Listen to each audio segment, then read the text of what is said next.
Welcome to the kickoff edition of the 2024 Notre Dame football season post-game show. I am Vince D'Addario. That guy over there, that's Trevor Trowbridge. That guy down there, we're doing this like Brady Bunch style. That guy down there is Sean Davis. That guy down there is Ryan Roberts. And the gang's all here. The boss man will be here a little bit later. Boys, these late night shows are a little bit easier to digest when we have a final drive the way Notre Dame had a final drive. Okay. Obviously Notre Dame wins this game 23-13. They get the double-digit win. I've been telling people for weeks, Notre Dame's going to win this thing by double digits. Not exactly how I saw it going down, though. Not going to lie to you. But, I mean, look, there were mistakes. There were good things. There were bad things. Most of the mistakes are correctable, and we'll get into the details and all of those things. But huge first win for Notre Dame on the road, SEC, everything everybody's been saying, right? They were the road dog, coming into this game, right? They were not favored to win this game, but was it +3 pretty much all the way around once the ball was finally put in the air? And they went down there, won by double digits. I mean, no matter, Notre Dame is 7, Texas A&M 20, all of these different things. We all thought that Notre Dame should win this game, no doubt about it. But it was looking hairy there for quite a while, but they ended up doing their thing. So the way we're going to do the post-game show this year, boys, is we're going to kind of, when we kick this thing off, everybody's going to kind of get a chance to just air it out. And so that's what we're going to start this thing off with. And I'm going to let the Rook start it off, Trevor, because, we're going to have a long show because that's what we do on post-game shows, because I know he's got nothing going on tomorrow. Right, Trevor? You got nothing going on big, right? No, I'm free. Yeah. So I hope it's an evening wedding at this point, but you can get away with not a lot of sleep after a win like today. But I'll let you do your thing here. First thoughts, gut feelings on how this thing went down. No, I appreciate it. It's awesome to be on here. I wasn't going to get much sleep anyways. So that's fair. Rather sit down with you guys and talk some ball for a while. I am tailoring expectations. I'm beyond happy with what I saw today. To your guys' point, a lot of expectations or a lot of corrections that need to be made moving forward. The biggest thing that I took away is when I was sitting down watching it, living room full of people, families in town. So they got to see me in my full element. Yeah. So, I have to watch by myself, but go ahead. I sent around disclaimers. People signed off. They said I was good. So we're okay. But one of the biggest things that I saw is multiple points throughout the game. I was at a spot where we have to convert here. We have to get a stop here. We got to push the ball down the field here. And for the most part, that happened, which in previous years, that doesn't happen in this kind of game. So I don't want to fall into the category and people and say, Notre Dame doesn't win these type of games. I will say they struggle more in these kind of games. I'm not going to take the opponent specifically or factor in their ranking, but in games where Notre Dame has to drive down the field or get that stop or not miss that open field tackle or put together an 89-yard scoring drive, most of the time that hasn't happened in previous years. That to me is one of the biggest differences that I saw today, and it's a lot to build on for the other guaranteed 11 games that we have the rest of this year. Sean Davis, good to have you on, my friend. Thanks for hanging out with us in the wee hours. It's good to see you, buddy. Same here. What are you thinking, man? What are your first thoughts coming out of this thing?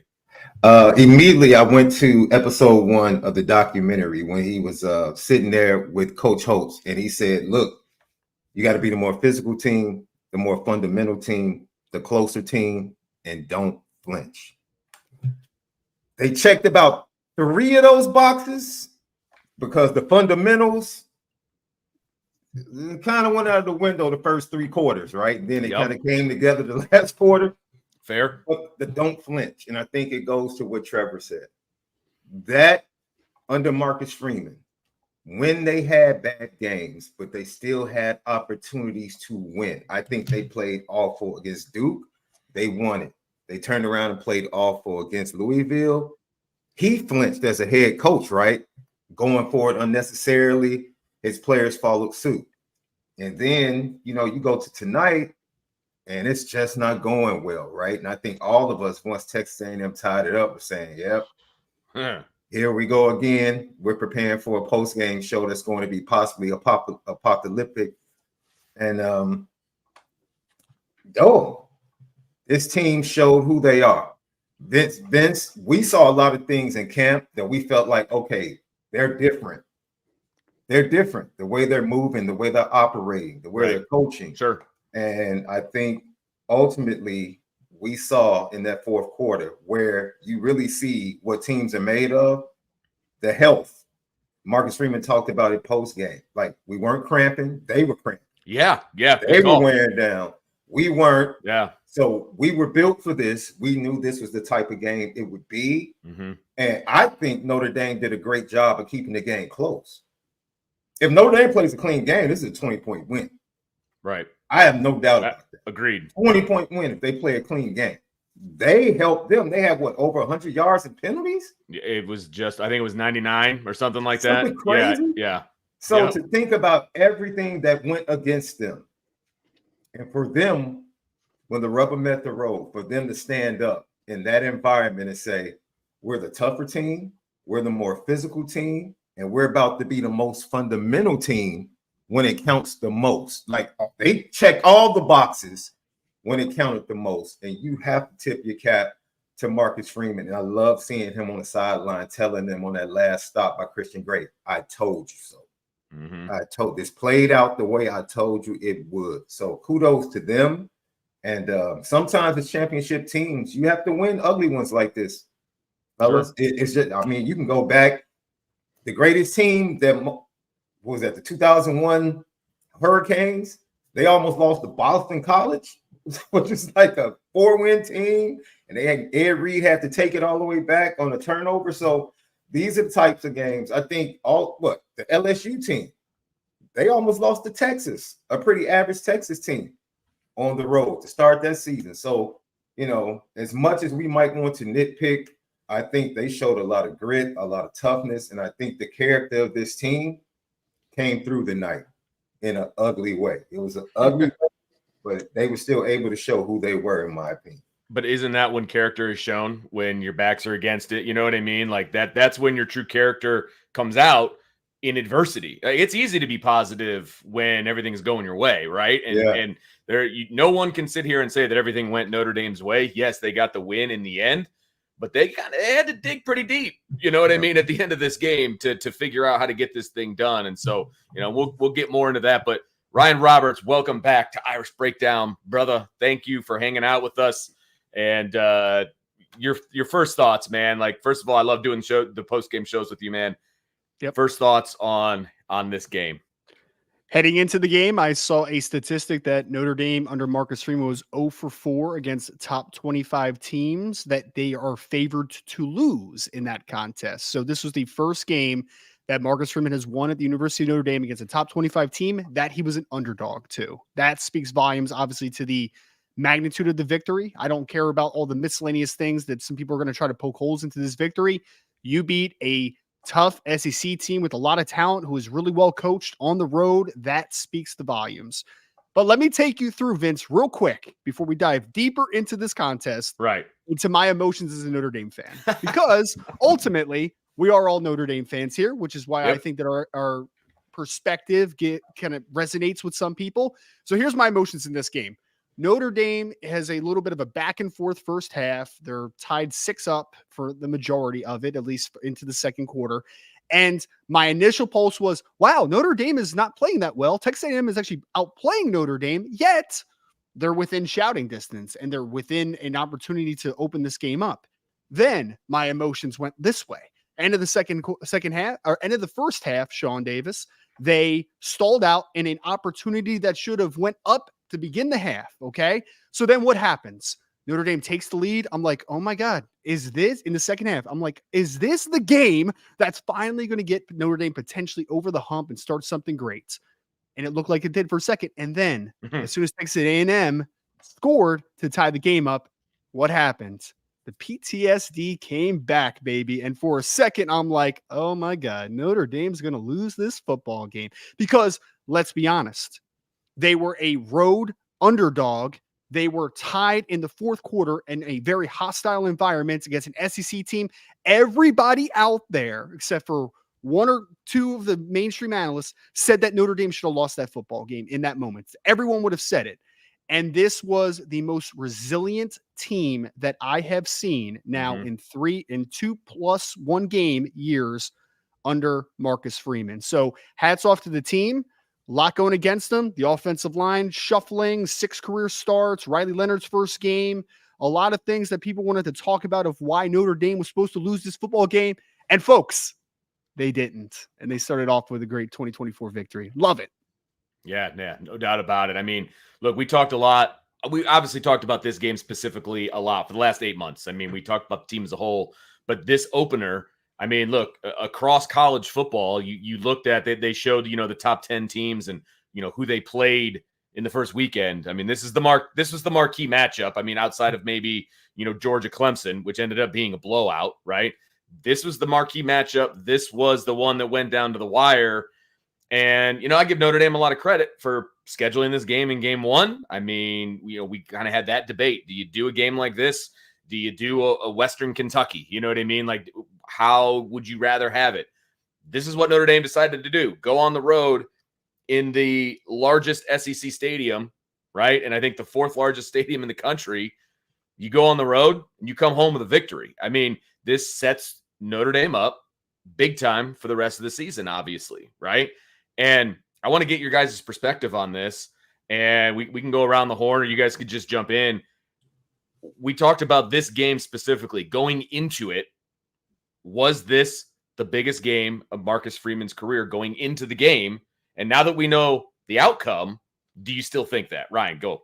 Well, I was going to say, I literally wrote an article about this that came out this morning. I do think that this was the biggest game in Marcus Freeman's career for a couple different reasons, and I'll let you guys kind of go ham on it, right? Is that, no, it is not the best team that Notre Dame has played the previous 2 years. That would probably be one of the Ohio State teams, Sure. right? So was it the best team Marcus Freeman's played against? No. But what you have in front of you, we saw Ohio State kind of struggle today for a lot of the Akron game. We saw Oregon look awful against an Idaho team, an FCS opponent. Yes, Georgia looked very dominant. Miami looked like they were a team. But this is a field that is pretty wide open in a 12-team playoff where you look at it and say, if you get into the dance and you have a good day, you might have a chance to get something done here, right? So that was a big part of it. Number 2, you're an underdog on the road against an SEC team, and this is the year where we kind of start putting those puzzle pieces together.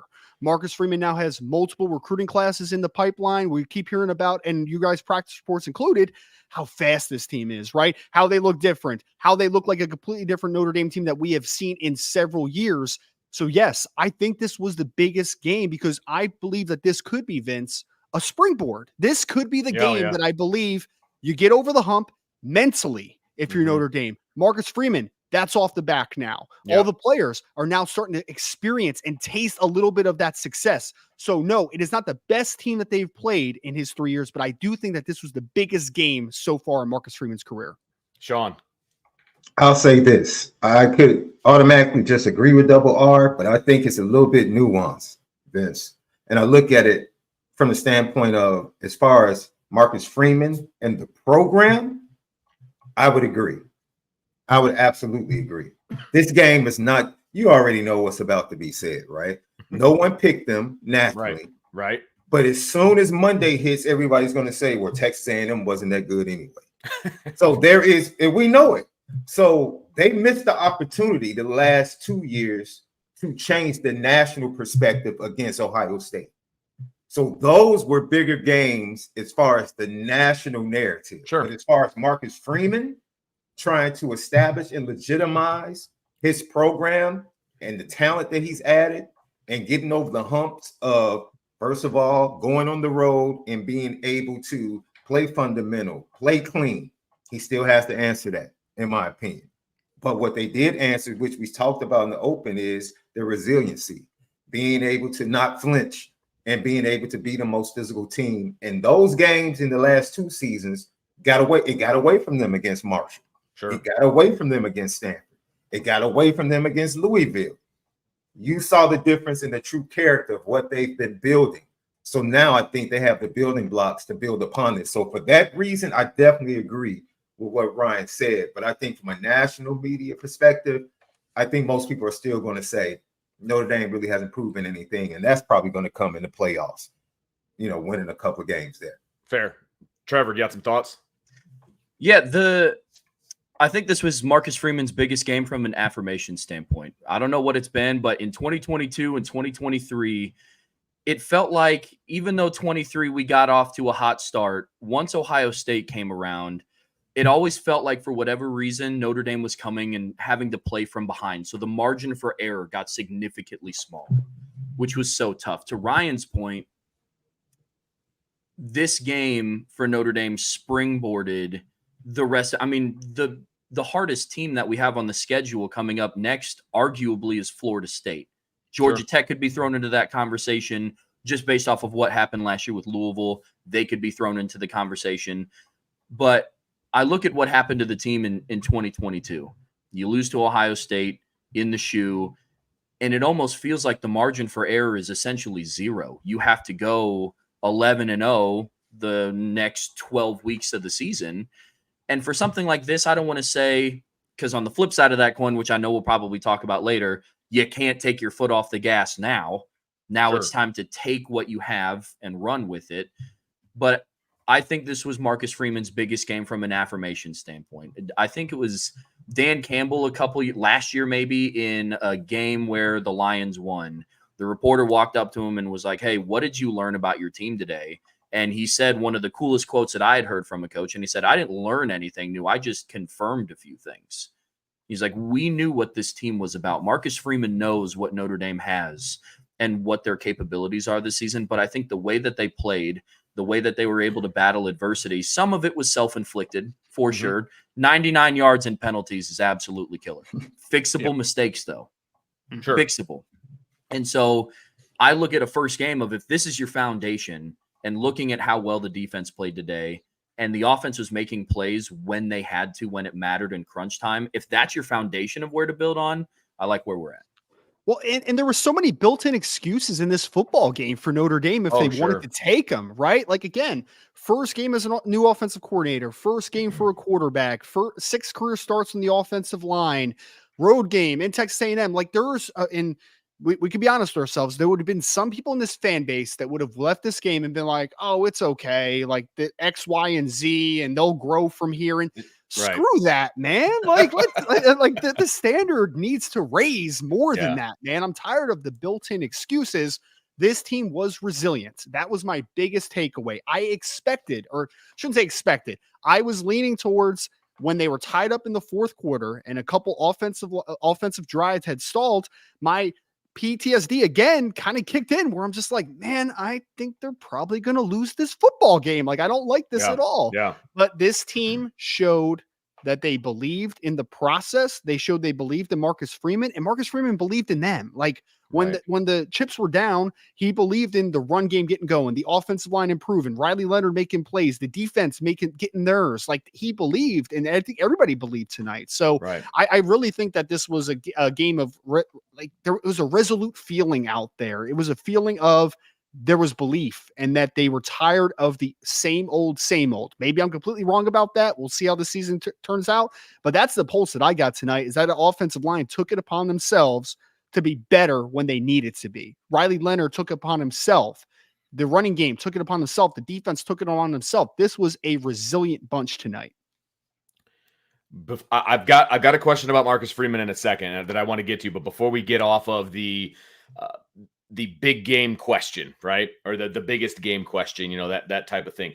Do you guys think, from a national media standpoint, if you just Do you think if we erased the name Texas A&M and just knew that this was an SEC team on the road, it's pretty much the same conversation? Or do you think it had anything to do with it being specifically Texas A&M? Or is it just the vaunted SEC? Notre Dame can't go down into SEC country and win on the road. You know what I mean? Like, did it even matter that it was Texas A&M? Or could you have put like any SEC team in there except for maybe like, I don't know, Vanderbilt, like something like that, although they did win today.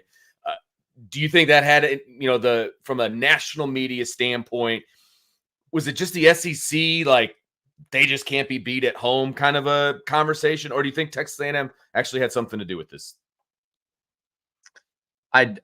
It's kind of a cop-out answer, but I would say yes and yes.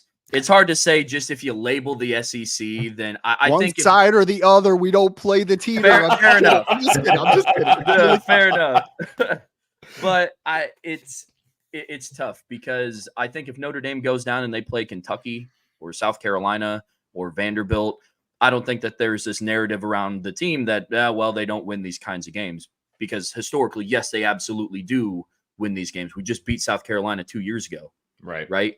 So I think there's about 8 teams in the SEC where that becomes the narrative for Notre Dame. But again, I know we'll get into it later, but the narrative will be twisted a certain way regardless. Texas A&M at home against Power 5 opponents, the last 41 games up until tonight, were 20-21 win-loss at home. So nobody wanted to talk about that before the game. Yeah. It's the 12th man. It's at night. It's hot, which clearly did not affect the boys from South Bend at all. Right. I want to talk about that in a minute too. Yeah. So, but short answer, I don't think it matters if you just insert SEC. I think it has to be just slightly more granular because I think the narrative is the same if Notre Dame goes and plays LSU at home at night, if they go play Alabama at home at night, even if they go to Florida, go to the Swamp, just because it has that aura about the team. Same thing with Texas A&M. Their win-loss record at home against Power 5 teams is below 500, but it's the 12th man. It's College Game Day was there. Johnny Manziel was there 13 years ago. So that's why it had that feeling, I think, nationally. I almost said a mean joke about Johnny Manziel. Sean Davis, how are you, my friend? You're crazy. I'm not even going down that rabbit hole with you, bro. So, no, I think what Trevor said is absolutely spot on. And, just to go back to what I just said previously, when you look at the national media, Notre Dame is between a rock and a hard place. And there's really nothing that they can prove other than winning a national championship. That's the truth of the matter. And it's okay. It's okay. It is what it is right now. I think the program is moving in that direction. Heck, I watched Georgia today. I can't, after 1 week, I don't know. They look like they're better than everybody at this point. But of course, I don't really respect Clemson at this point. So I don't really know what that means, right? So I think we're getting closer. I think this third year is going to be a very special ride. I think this schedule was a nice parting gift by the previous AD. Thank you, Jack Swarbrick. And getting through this game does nothing, in my opinion. I think Texas A&M, it would have to be Alabama or Georgia at night between the hedges in order for people to take notice and say, oh, man, they beat Georgia at home, which, by the way, Notre Dame had a chance to do with the ball with a minute left. Right. So that just shows you how close Notre Dame has been, and I think that's why people are jealous, right? They can't argue against the brand. They can't argue against the academics. The only thing that they can speak about is 1988, and you guys don't win the big games. That's it. That's all they have. And those things are true. And Notre Dame can only blame themselves when it comes to that narrative. So I'm just at a place where it is what it is, and it's time to either put up or shut up and just erase everything that they put before us and win a national championship, and then stand there and say, what you gonna say now? As LeBron said, what are you gonna say now? it's funny because I was just about to turn off the TV and start putting my notes together for the show. And, the announcers were like, they're talking about, the games coming up and the schedule coming up for both teams. And of course, Chris Fowler's like, yeah, the SEC and the defenses only get better from here.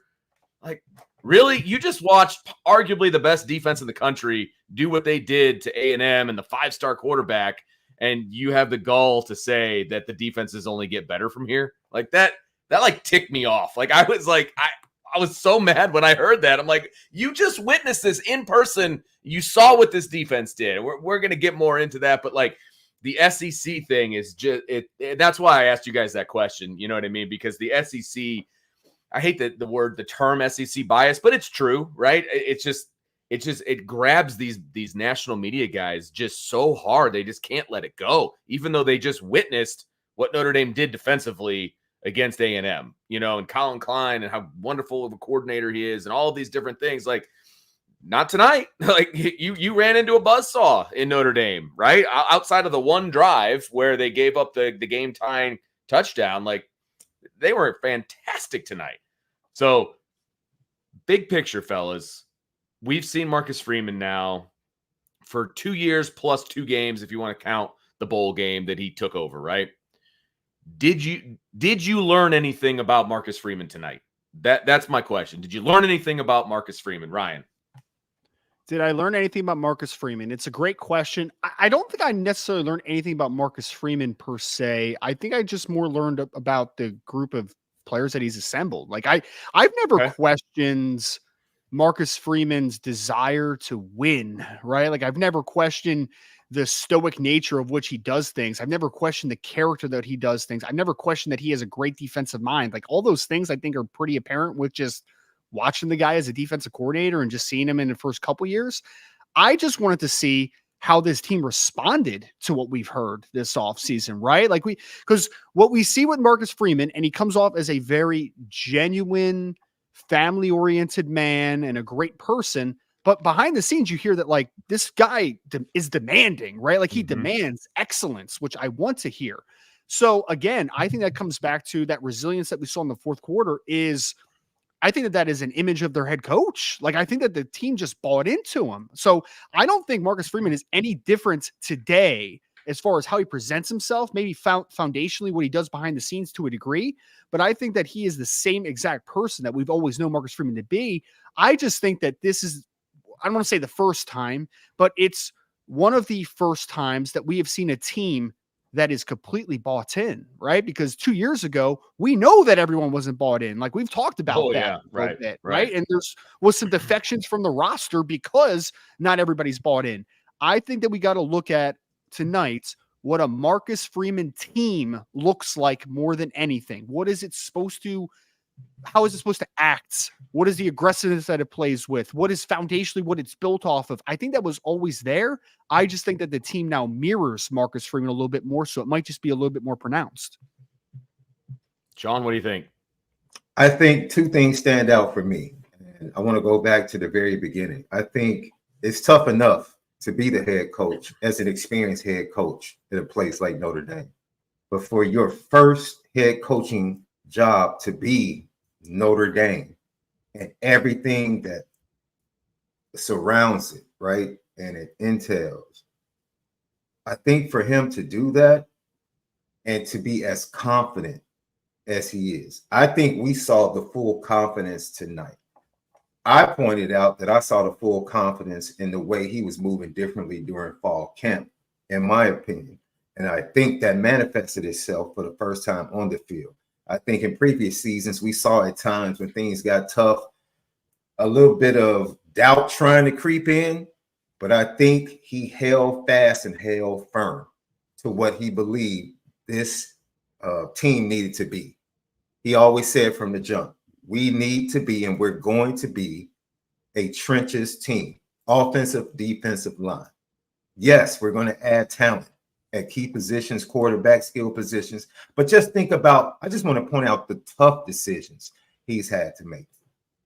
He had to take, unprecedented, he had to take an offensive coordinator that he didn't pick. Look, who does that? Right. But he took it. He took it. No blame. Put his head down, went to work. He took the Stanford loss. He took the Marshall loss on the chin and kept believing in this is what I'm going to do.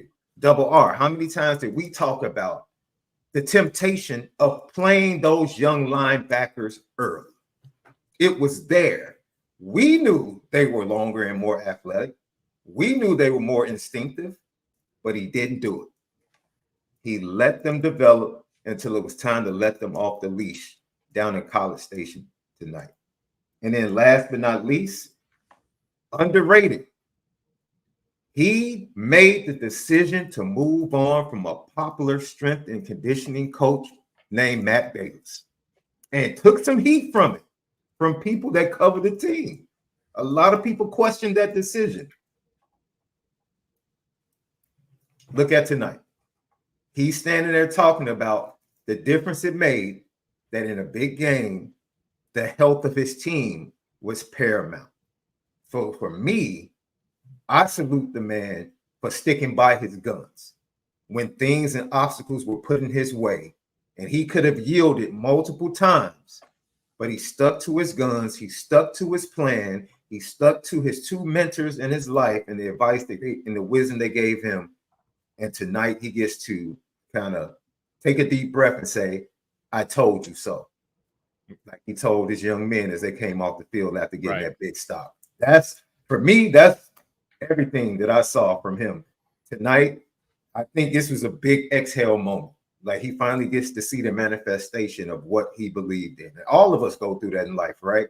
You believe, you believe, and you just hope to see the fruits of that. And he got to see the fruits of it tonight. It was pretty cool, honestly. It was pretty cool. Trevor, what do you think? To echo Ryan's point, I think the team that you coach and the persona that they take on is a byproduct of how you are as a leader. And we got to see that tonight with Marcus Freeman. And we've got to see that from the beginning. He is somebody, you want to talk about a coaching job in America where you could have potentially the most excuses that you could have. And he never did. He accepted what his role was. He came in with a game plan. Previous teams, stars didn't align there, which is tough. And you kind of play with the cards that you're dealt. And he did.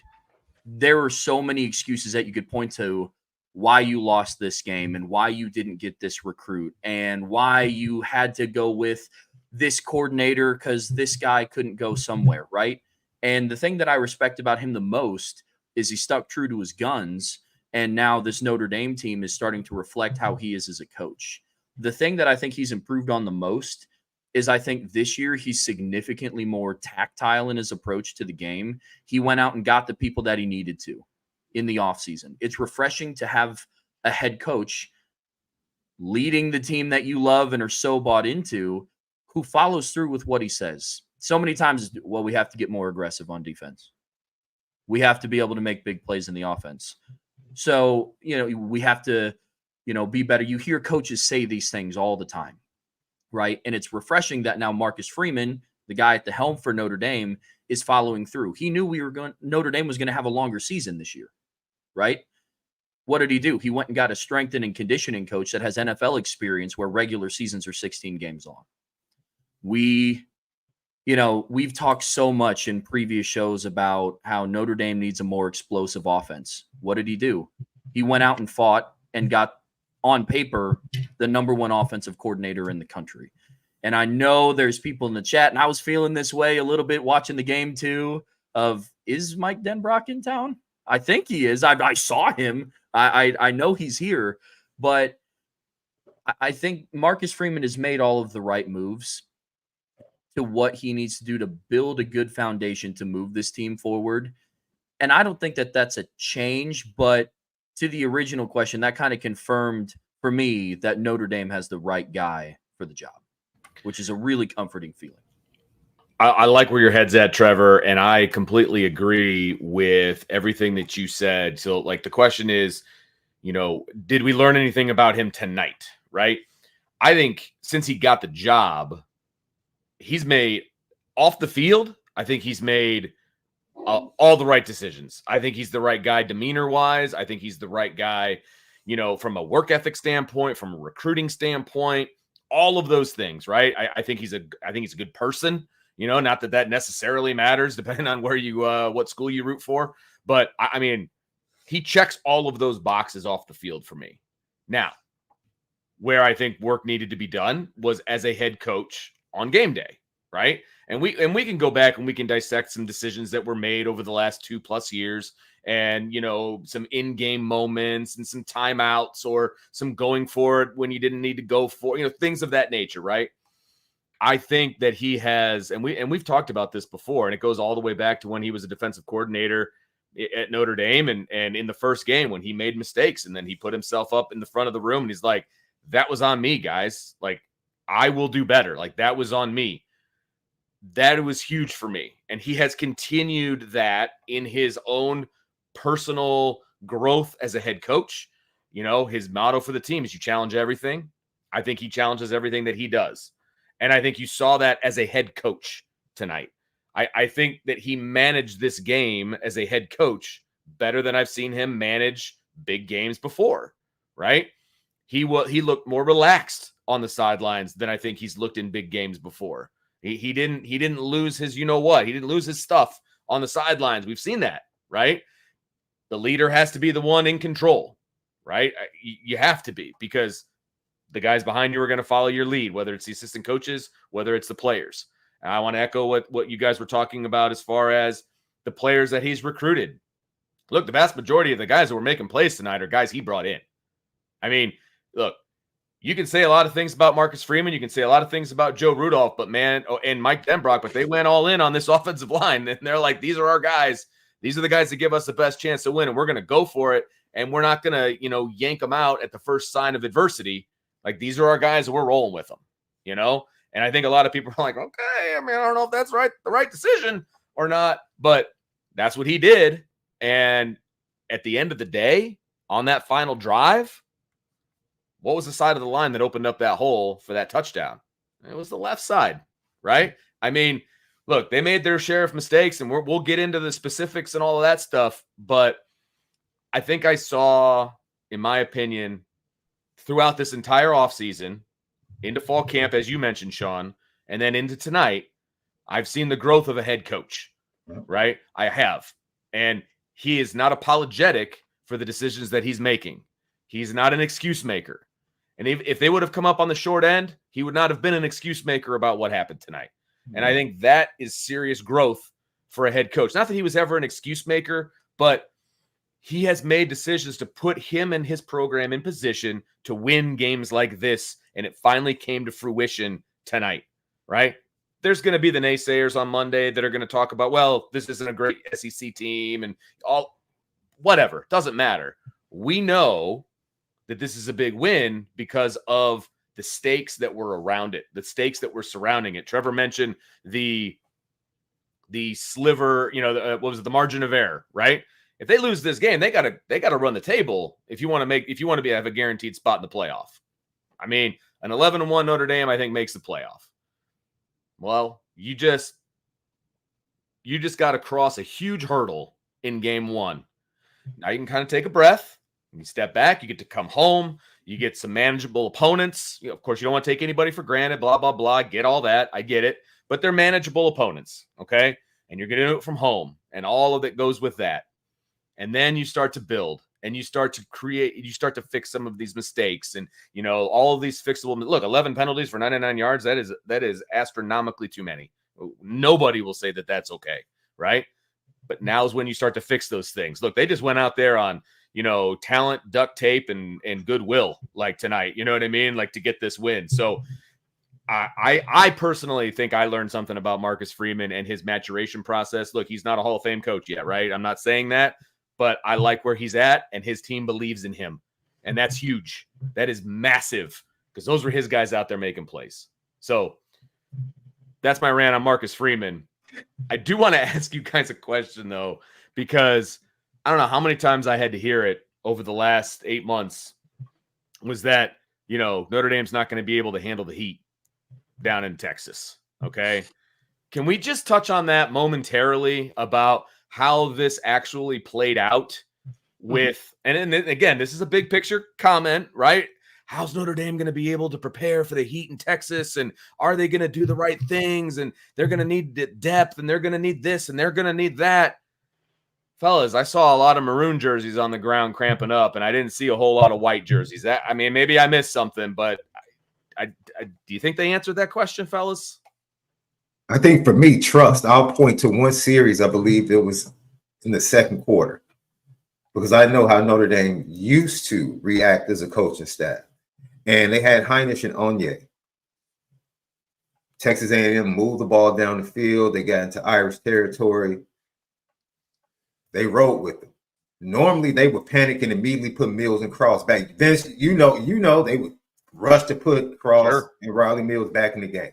Yep. As soon as they got into scoring territory or close to it. Nope. Finish it out. And they did. And watching that series, I was like, oh, because I was expecting it to come. I was expecting Cross and Mills to run on the field. And when they didn't, the one word that jumped in my mind is like, he trusts his kids and he trusts his coaches fully now. Yep. Now he fully trusts his coaching staff and his kids. And that was really cool to see. And that's when the program starts to turn the corner, right? Because that's a situation where you sense there's no panic. There's no panic. It's very similar to what we saw last year with Michigan. Like, dude, they went in waves. They let their second guys finish it out. And when you have that type of team, it talks about the closeness, the trust, playing for each other, everything, all the cliches we hear, but it matters.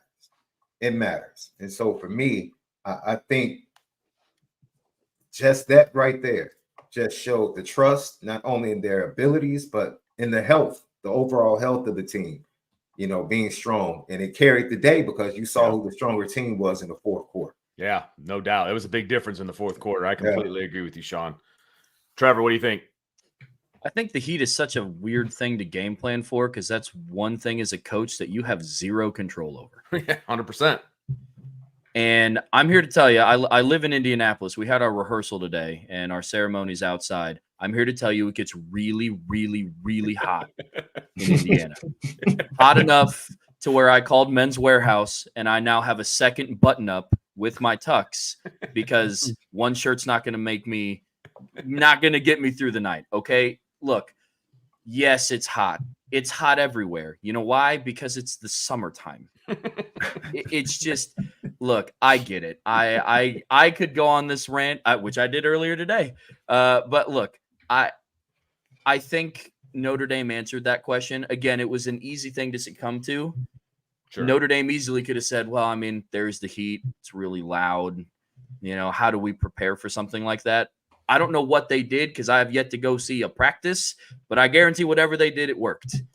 Because to some degree, that's something that Marcus Freeman doesn't have control over. And luckily for Notre Dame, the players that they're recruiting and the pipeline of kids that they have coming in are not all from North Dakota and Maine. So they are used to playing in the heat around the country. It's just, in short, yes, I think they answered the question, that they can handle the heat. And it's just, it goes to the testament of Marcus Freeman, the difference of what I've seen from him this year. This was the most prepared I've seen Notre Dame be for a game in a very long time. Things didn't go our way. And typically, as a fan, you sit down and you watch it and you throw your head in the, hands in the lap, whatever. And it's, here we go. And sometimes you could see that on the players' faces, and nothing. It was almost like nothing shocked them tonight. It was, okay, well, here's another thing we have to overcome. Let's just overcome it. So I think through battling all of that and having to prepare for every different aspect of this game and all the outside noise, I think the Heat took a back seat. I think that's why they were able to handle it, because I think that's the one thing that they could look at and say, whether we have the best week of practice or the worst week of practice, the weather's the weather. And that's just how it's going to be. That's how I look at the Heat, man. I just learned two things. One is that Trevor hates Maine and North Dakota, apparently. It's two states that he'll never visit, I'm assuming. The other thing is Trevor's already getting ready for the ceremony tomorrow of, oh, no, babe, it's sweat in my eye. I'm not crying. I promise. I promise this isn't a tear. But Yeah.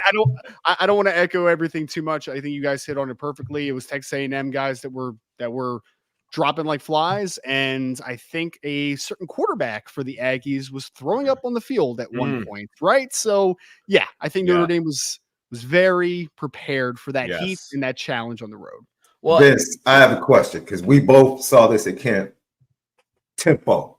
Yeah. This was the most up-tempo camp we've seen. They did so much in those 5-minute periods in comparison to the two previous camps. Sure. It was noticeable. And we were like, yo, they're really playing at a faster pace. I think that also helped them to get ready, to get ready for a rigorous physical football game, to get the temperature. Because I bet you one thing, Notre Dame was more ready to go play in the heat anywhere than Texas A&M coming here in December. I can guarantee you that. Bring Texas A&M to South Bend in December. No chance. Right. No chance. So when we talk about weather, man, it plays a part, but it only plays a part when you're unprepared physically. And I think they did a fantastic job. I think it was echoed by Golden, Marcus Freeman, and Mike Denbrock, how much tempo played a part, right? And Mike Denbrock going tempo in practice helped Al Golden and the defense prepare for tempo. So, and which is great because most teams, I think they said on the broadcast, most teams like to attack Al Golden's defense with tempo. Right. Now, if that's not an Achilles heel anymore of his defense because of the preparation in fall camp versus Mike Denbrock, you know, this is defense. The sky's really the limit. It really is. Yeah. Look, there's a super chat in here that I remember seeing earlier, but we've got so many. And by the way, we will get to all the super chats. That's our last segment of the day. We will get to all of your super chats. We really appreciate you guys bringing those in. We'll definitely get to all of those in our final segment. But there was a super chat in there that somebody put in there, basically for Lauren Landau, Lauren Lando.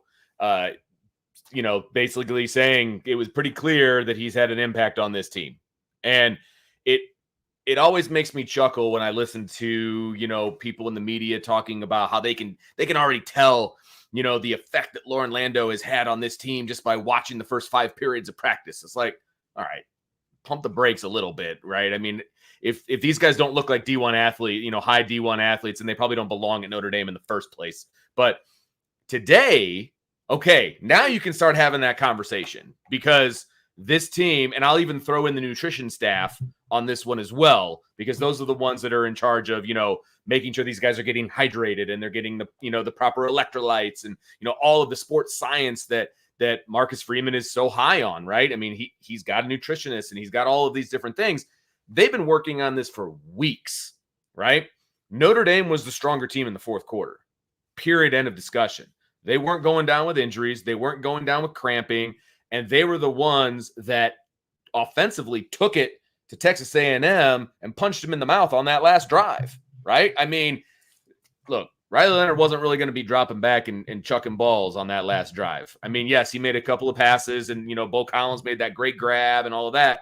And we'll get into the specifics in a bit. But they were like, look, we're going to run the ball right down your throat and we're going to show you that we deserve this win. And that's what they did. And you can give the coaches obviously a lot of credit, but you can also give a lot of credit to the strength and conditioning staff and the nutrition staff, because after that long game, after being out in the heat and doing all of those different things, Notre Dame was the one left standing at the end, literally and figuratively, because of the way that they were prepared for that game. You know what I mean? Like it was very clear. It was very, very clear. So everybody can start having those discussions now that Lauren Lando is doing a great job. I'm all for it now. I thought it was funny back in like July, but now I'm all for it, right? Because we actually saw the fruits of that labor. Now, the next step is to see the fruits of that labor at the end of the season in like November and December and hopefully January, right? Like that's when we really want to see it. But we saw it in game one. There's absolutely no doubt about it. So a lot of credit goes to those guys. They were absolutely prepared for the heat. They were absolutely prepared for the slugfest that came, and they were absolutely ready to play a fourth quarter game. And I think that's huge too, right? Because that is a program defining trait that you're ready to play football like that, right? In SEC country, on the road, all of those different, all of those different boxes that they needed to check. They checked them all. And so across the board, I was very impressed with that. So, fellas, any final big picture thoughts before we move on to the next segment? All right. Let's go. Let's do it. So, hey, before we move on to the next segment, everybody, make sure you hit that like button, that subscribe button, that notification bell, share with your family and friends, boards@irishbreakdown.com. If you want a range of emotions from utter despair to utter glee, you got to be on the boards during the game, because if you're on the game thread, you won't even know what hit you. Okay. It is hilarious just to watch the roller coaster of emotions on the boards. And so it's worth the price of admission, as they say. So make sure you guys get over boards@irishbreakdown.com.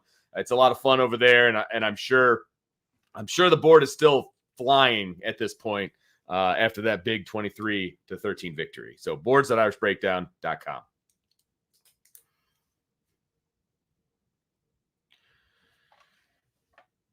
So a new segment that we're going to kind of roll through and see how it works for us is we're going to go through this game. We're going to start at the beginning of the game, boys. We're going to go quarter by quarter. We're going to kind of just dissect it, okay? Just our recollection, watching it. I'm guessing you guys probably took notes, and your guys' memories are better than mine, I'm guessing. That's why I have to take lots of notes. But let's kind of go through this thing and, let's take it back. 0-0. Notre Dame's kicking off. They're going on defense. Thoughts on, the first couple of series, or at least the first series defensively for Notre Dame. Obviously, the series as a whole, 10 plays, 58 yards. A&M goes down, kicks that field goal. What are we thinking about this series, fellas? One of the big keys to victory that we talked about on the show earlier this week was if the red zone defense was still going to be as good as it was last year. And with how aggressive, I guess I don't want to say aggressive, but with just how hyped up Texas A&M came out, home crowd, Notre Dame's on the road, I was going to be interested to see how we handled that coming in. And I think Notre Dame did a pretty good job, honestly. Got down to the red zone. You could tell that they were also juiced up. A couple of offsides, very twitchy, which typically is a good thing. A little too twitchy for my taste on the first drive. Right. But it was nice to see that the thing in question was not the physicality.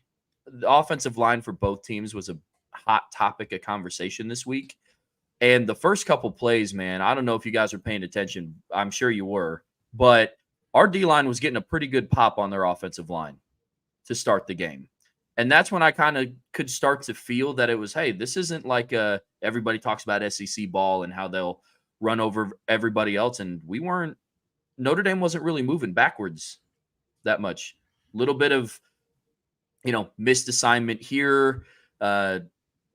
We talked about it all last week that Colin Klein likes to do a lot with pre-snap motion. Sure. Young linebacking core. Got a little distracted there in the middle of it. But overall, first drive, first quarter, I think the defense played okay. It's what I expected them to be at. Okay. If that makes sense. Yep. Sean? Literally, after they kicked the field goal, I was like, we're good. We just gave them 3 points. We're good. Oh, yeah, and absolutely. I felt that our defense would be like a boa constrictor as the game went on. And we would just tighten and tighten with each quarter. And I think that's what happened. And then you start to see mistakes. But after that first drive, I was actually encouraged defensively. Trevor pointed on it. It wasn't like they just came out physically, moved the ball down the field and did what they wanted to do and out-schemed us. That wasn't the case. They needed help. And they went back to Notre Dame helped them stay in the game. They really did. And I think when they watch the film, they're going to say, oh, man, we should have killed this team. Mm-hmm. We were the better team. We just didn't play up to our standard. And so, yeah, I felt good after that first drive. I really did, Vince. Ryan, thoughts on the first drive defensively? I think that, and me and Brian actually had a little conversation via text earlier in the week. I think that the way that you prepare for Texas A&M in this first game was you go and you watch Colin Klein, right? And Colin Klein at Kansas State was a much different offense than what we saw. Like there were some run game principles specifically to the running backs that are similar to what he did at Kansas State. But overall, Connor Wegman is not a Kansas State quarterback, right? Like they're a little more athletic guys that run power read, guys that run quarterback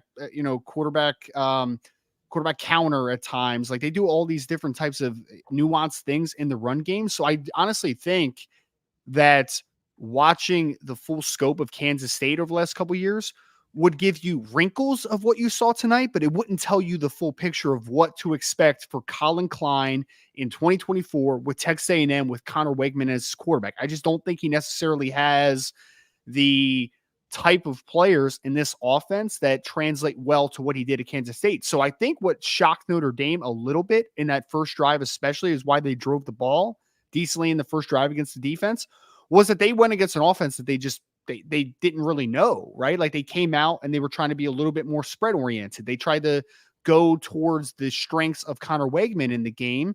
And that took, I think, Notre Dame a little bit by surprise. But ultimately at the end, Notre Dame stiffens and they were able to hold him to a field goal, which was a good thing to see. But I think that first drive, especially the first few plays, was about an adjustment to not exactly knowing what an offense for Texas A&M was going to look like under Colin Klein. So I think that was just kind of it's almost like the chess match a little bit, right? Because like you're doing your deep dives for a couple weeks now of what Colin Klein is going to do at Texas A&M. In reality, we had no idea what this offense was going to be under Colin Klein. Like I feel like I had a much better idea of what the defense was going to be under Coach Elko than what a Colin Klein Texas A&M offense is going to be. So I think that was just a little shock to the system. They had to get their bearings, they had to get their footing, and they were playing a lot of younger guys, right? Like we'll talk about Drake Bowen, we'll talk about Jalen Sneed, we'll talk about Jaden Osbury, we'll talk about Adon Schuler, Christian Gray. There were some younger kids that I think just need to get acclimated a little bit, and I think the whole defense in general needed to figure out what a Colin Klein Texas A&M offense looks like. Yeah, it was a little disconcerting with the couple of penalties, specifically the first one on 3rd and 7. Like I felt like, I mean, they were on the verge of going 3 and out, to start the game. And then, Traore jumps off sides, you get a penalty, and that kind of sets them up for 3rd and short. They pick it up, and then they start flowing, right? And that one was painful because I think if you make them go 3 and out on the first drive, it changes the entire landscape of the game. You know what I mean? Yeah. Granted, they only went down and got a field goal, which is great. It's like Sean said, it's the boa constrictor. It's getting tighter and tighter and tighter. I think that's absolutely accurate. But like that penalty was like, it was the first one of like very important timed penalties in this game. And like you said, they're going to go back and watch this film. They're going to be like, man, that was a backbreaker. Now luckily it didn't lead to a loss, obviously. And 11 penalties for 99 yards is way too many, but the penalties just came at such crucial times. And this is the first one. Like this was the first crucial timed penalty on 3rd and 7 because, your playbook's not quite as open on 3rd and 7 as it is on 3rd and 2. You know what I mean? And if you make them go 3 and out, I think there's just a lot more momentum on Notre Dame's side at that point. And maybe they even go down and put one in the end zone on their first offensive drive. And so that was kind of my takeaway in the first drive. It's like, okay, they're having a little trouble holding their water, got to make sure that they're staying on sides at, important times. And of course, then, Riley Mills gets a flag. It was only 2nd and 8, but then makes it 2nd and short, so on and so forth. So little did we know that was kind of the beginning of multiple penalties moving forward. But that was the only disconcerting part of that drive for me was the penalty on 3rd and 7. It's like, that one hurt. Like that one really, really hurt. Notre Dame was playing against themselves a lot tonight. Yes. I think was really symbolized in that first drive was that Notre Dame was playing good fundamental defense pretty much, but it was just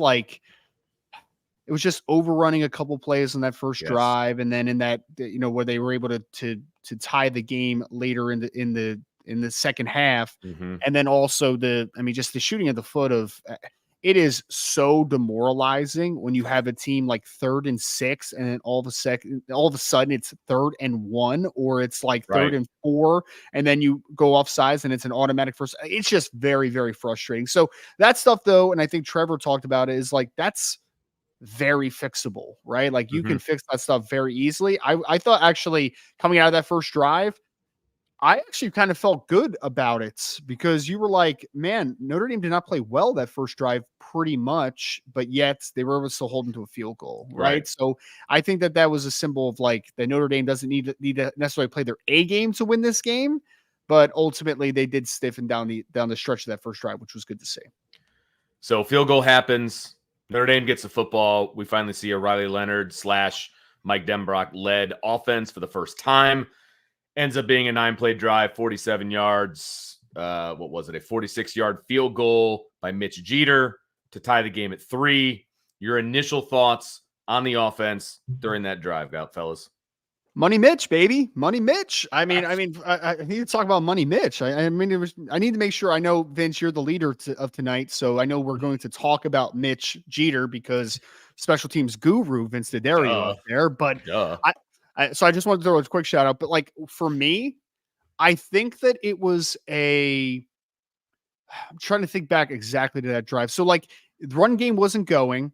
No. But I think you saw elements of why I'm excited for the rest of the year because Riley Leonard's dynamic, folks. Like he is. There are times where the play is not going to be the right play, or there's going to be a fumbled snap, or there's going to be X, Y, and Z happening, and he can make a bad play into a positive very, very quickly. I think we saw that on the first drive. A couple easy completions. I know he had the first down to Jaden Greathouse where that was I think it was a low snap from Ashton Craig, and he kind of had to, stay calm in the pocket. But I think that just the calmness and the swagger and athleticism of Riley Leonard was what popped to me early. It was like, oh, we're not in Kansas anymore. All due respect to Sam Hartman, right? Like Sam on that play where he threw it to Greathouse for the first down, where the fumble snap, like, I don't know if that ends up in a good situation, right? So, I mean, Riley's playmaking ability on that first drive is kind of what popped out to me. Second play of the offensive drive, they're in empty. Like that one jumped out at me, first of all. Like second play, they're going empty. Okay, cool. This is a new Notre Dame.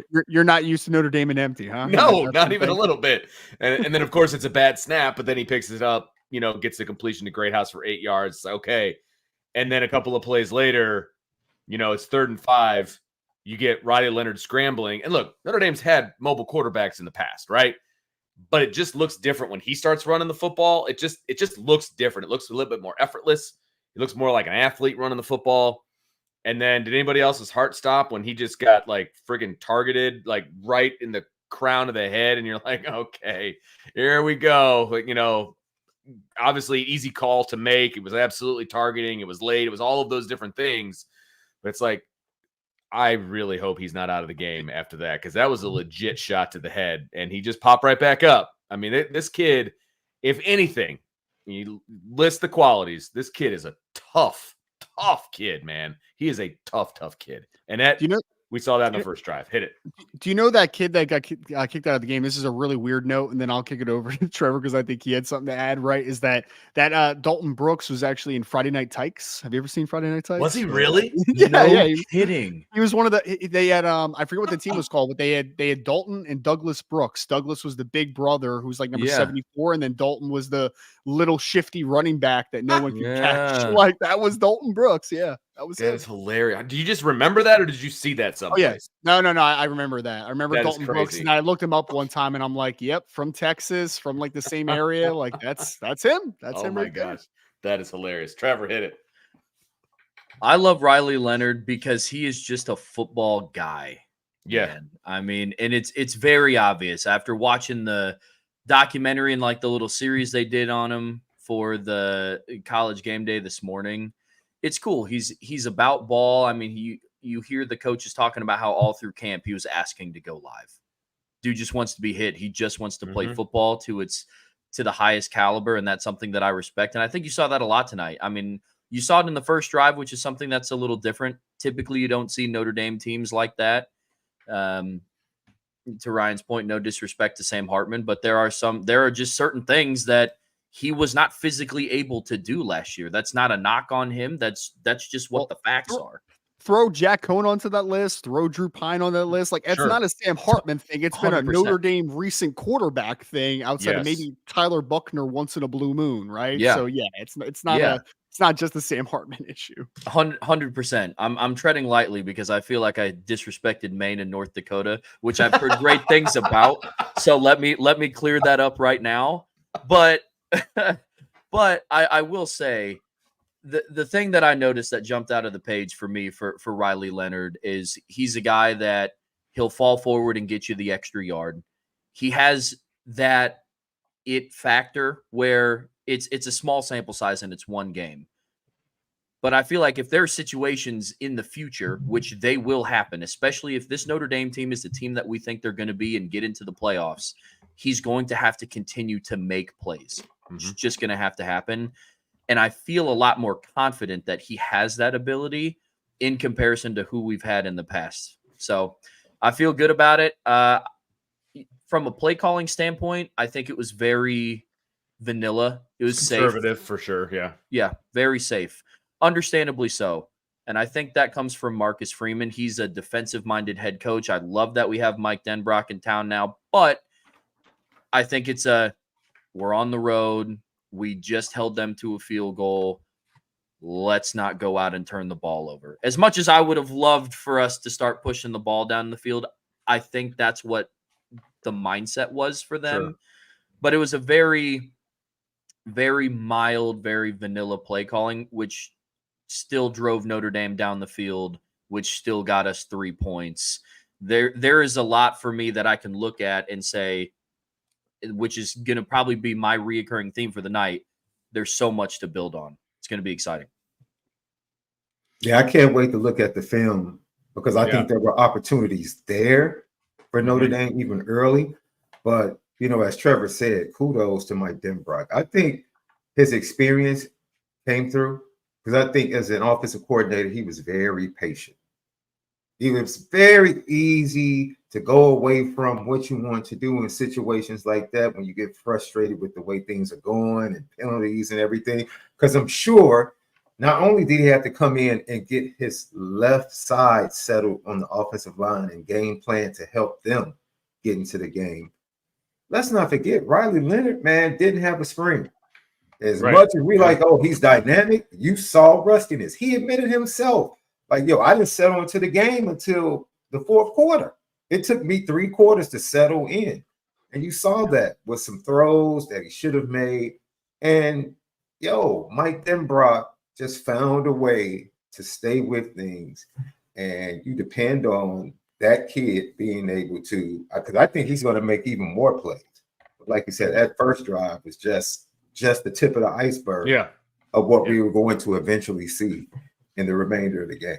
Look, I wish he could have settled in a little earlier. Maybe if he was playing like, I don't know, Akron or something, right? Like, all right, Archer in the chat. Will Howard stinks. Can we move on from that? All right, I'm sorry. Go ahead. Look, I don't. None of us here are going to debate that Riley Leonard's stats weren't great and that he missed some open guys and needs to work on some. Okay, cool. You know who's also the first person to say that? Riley Leonard in his post-game interview. He's like, I don't know why you guys have the microphone in my face. I played horrible until the fourth quarter, So you don't think he's going to get back in the lab and try to fix what was broken and all of these different – of course he is, because that's the kind of guy that he is. And I believe it was Trevor that said he's a football guy. Like that's who he is. That's how he's going to be. And again, they weren't playing Akron. They were playing Texas A&M on the road, not at home. That makes a difference. I would pay money right now to watch Will Howard against Texas A&M's defense. I'll just say that. Okay. But Riley Leonard, we talked about him and what he's going to be able to do for this team, what we need him to do as a fan base and all of those different things. Right. And we talked about the fact there's going to be times where he's just going to have to put on the cape. I think that's Brian's terminology. He's going to have to put on the cape. He's going to have to put the team on his back. We'll get to the drive where that occurred. Right.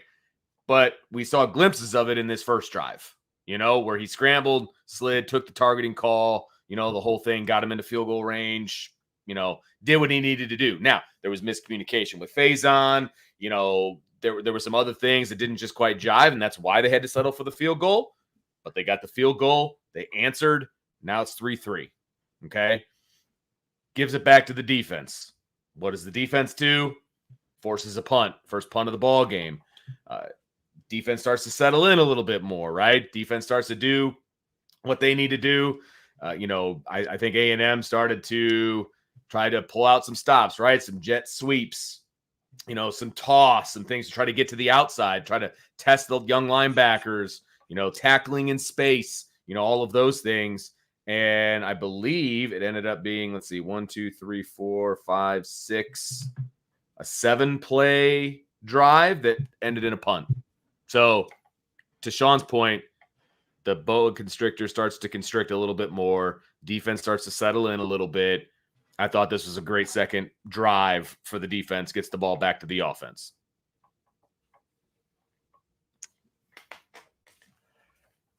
And the next drive, offensively. You guys don't have anything. That's cool. Hey, offense gets the ball back. This might have been the shortest offensive drive, I think, of the night. This was a 3-and-out for Notre Dame, but this is also the first time that we saw a little QB power where it was Riley Leonard. This is a design run. We're getting you out. We're QB power, baby. Like, here we come. You only got 3 yards, but it was like, okay, here we go. Like, Riley Leonard's part of this game plan with his legs. So I did like that, even though they went 3-and-out because of an incomplete pass. And then that was the one where Riley Leonard got some pressure on him and like spun out of it. And if he just gets that ball up a little higher, there was green grass to run if he completes that pass, right? And it just ends up going into the grass. What an athletic play by him, though. I know he didn't complete the pass, but like, Still. how the heck did he get out of that? Dude? 360, I had no idea. It was wild. Yeah. I think that early glimpse of the quarterback run game, though, I think is big, Vince, because like we saw him obviously scramble a couple times, but I'm here to tell you guys, and I believe this, and I know some people will not like this because he's our starting quarterback and he's coming off an injury-riddled season, but Riley Leonard needs to be the short yardage runner. Like, he just needs to be. I love Jeremiah Love. I think he'll turn into that guy at some points. Jadorian Price, I think he could do a little bit of that. Maybe Aeneas Williams or Keidre Young could develop into that at some point this season, but I want the ball in that kid's hands in the biggest moments. Like, I just do. I think that was one of the main takeaways. So, like, yeah, that drive obviously didn't go where we wanted to, but I think you saw the elements of something big here. Not only just quarterback run game in big moments that we'll see. I think that incomplete pass, Vince, like, that was a show of there's going to be some big plays this season because Riley Leonard has that special trait to him. Unfortunately, just wasn't able to get enough on it under chaos out to the running back, out to Ford.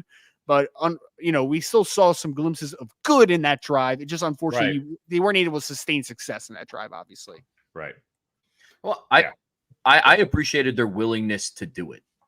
You hear all camp that Riley Leonard is back to fully healthy. And even back in the spring game, Marcus Freeman came in and said, yeah, I mean, I fully believe if we suited up for a game today, it'd be hard to keep him off the field. You hear all those things. But I found a lot of comfort in that play calling wise. Denbrock was completely fine for design quarterback run plays for Riley Leonard. That put my mind at ease. And then my mind got put at not a lot of ease because then I had to accept the fact that our starting quarterback is just going to be a part of the run game pretty consistently. So that's the flip side, but Notre Dame doesn't have a lot of dual threat quarterbacks like that. So I say all of that to say I am happy with the decision to run him consistently. I do think we can go back and look at the film, and there are a couple of down and distance situations where missed having number 7 in the backfield. There were a couple of those, but that's all new kinks to this offense that will get figured out as the season goes on. I have full confidence in that. So they punt the ball, 3-and-out. Defense gets their third shot. This is where they do allow A&M to go 8 plays, 31 yards. This is where they kick the field goal to go up 6-3. This is the last time. No, spoiler alert. Last time that Notre Dame is trailing in this game was the third drive for the defense. And, Colin Klein tried to throw a few different things at this defense, right? Again, jet sweep. Trying to get it to the outside again.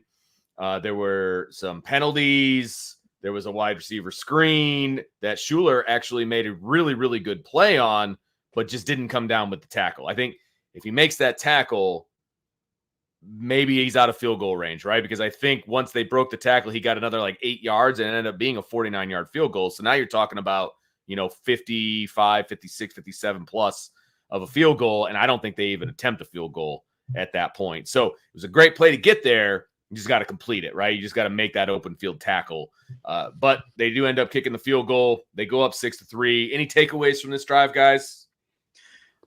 The only thing for me, and this is more overarching, not just with this drive specifically, but for the defense, I think that they played a fantastic game, and it was awesome to see. It confirmed a lot of what we have all talked about how good we think this Notre Dame defense can be. I do think some of it, and you can chalk it up to, it's the first game of the season. And I don't think they tackled poorly. I think sometimes it was just a little sloppy. You could tell sometimes they weren't bringing their feet. They were reaching a little bit.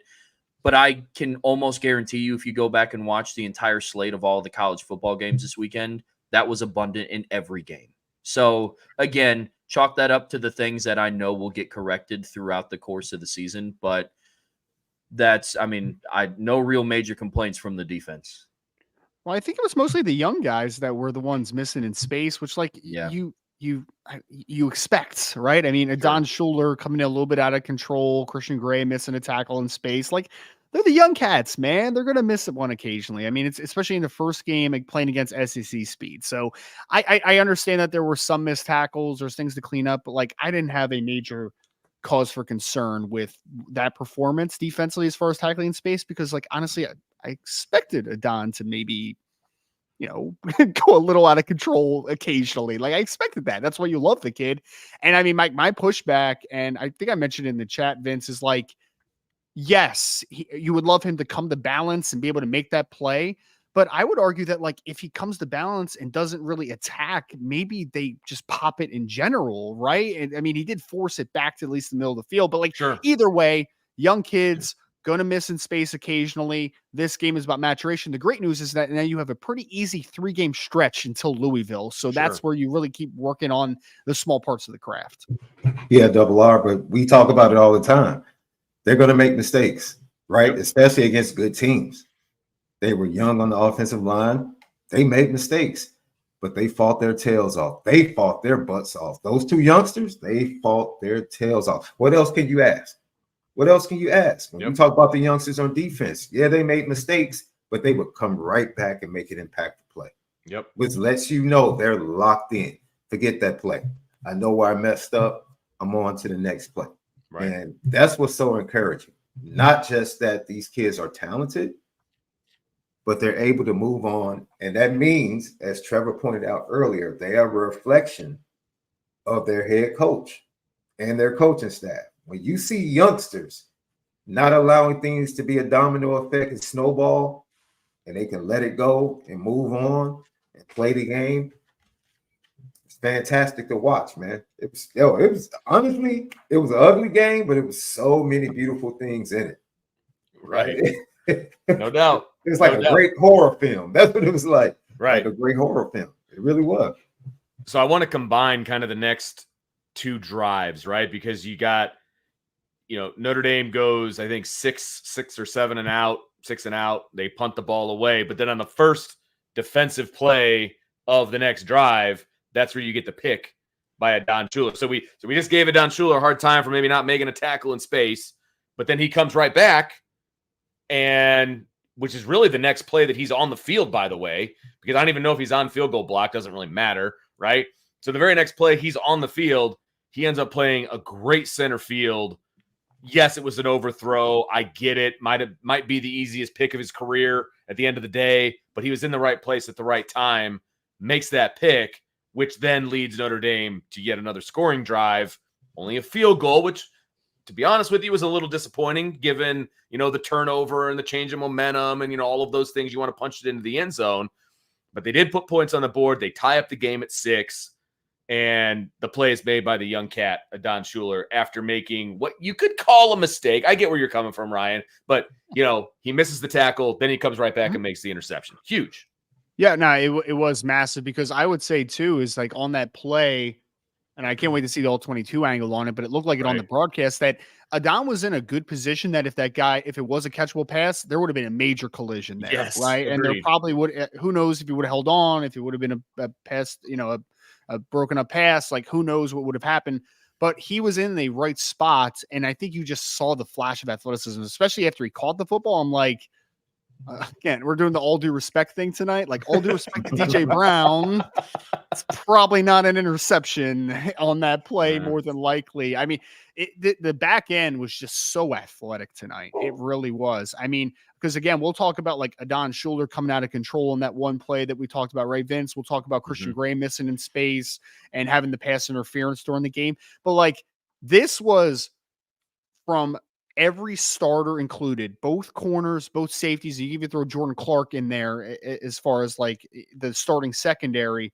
This was the most athletic secondary from player 1 to player 4 that I have seen in several years. Because like last year, yes, Cam Hart was a freaky athlete on the other side of Benjamin Morrison, and you still had Xavier Watts.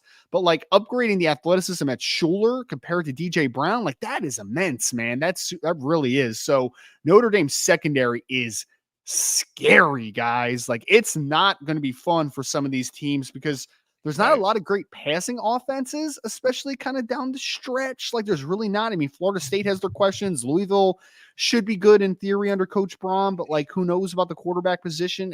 This secondary is legit. And I think that you saw the emergence of Adon Schuler on that drive and throughout this contest. Yeah, Double R. I watched a little bit of Northern Illinois. Yeah. I watched Miami, Ohio against Northwestern today. Double. It's like, these might be like back-to-back shutouts. This could get real ugly. But I do think Frank Martin, they like to spread it out a little bit. They like their quarterback. He's coming back from a little bit of an injury. So I think they might challenge a little bit early, just schematically, to see how they attack the defense and attack Al Golden. But you're right. There's not too much meat on the bone when it comes to offenses left on the schedule that are really going to challenge this Fighting Irish defense. Right. So only a couple of more drives in the first half. We'll kind of, quickly get through them. I think that the next defensive highlight was the lone sack of the game by Howard Cross, 3rd and 12, a chance kind of for the defensive line to pin their ears back, come after Connor Wigman, got him, forces the punt, makes it 4th and 23. They lose like 11 yards on that one. I mean, it was a huge play and a huge moment for Howard Cross because, look, they were moving the football, right? They had a couple of first downs already on that drive. They were moving the football. This was immediately following the scoring drive for Notre Dame. So this was an opportunity for A&M to answer the score with a potential score. Howard Cross comes through, gets the sack. Who knew with all of the question marks for both offensive lines in this game? And it felt like there was an A&M offensive lineman going down like every other play. Like that, I don't know if they were coming back in, if they were going, I don't know what the situation was, but I just saw a lot of big guys going down for them. But no sacks giving up by Notre Dame's offensive line this entire game. No sacks. And I would venture to guess maybe on one hand, the amount of hurries.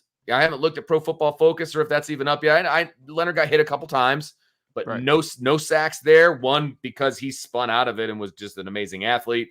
One, he got hit pretty hard. Those are the two that I remember specifically. But no sacks, right? Mm-hmm. Got to give the O-line some credit on that one, obviously. But you also have to give, we talked about it, right? Having Riley Leonard as the quarterback is also going to mitigate those sack totals and things like that.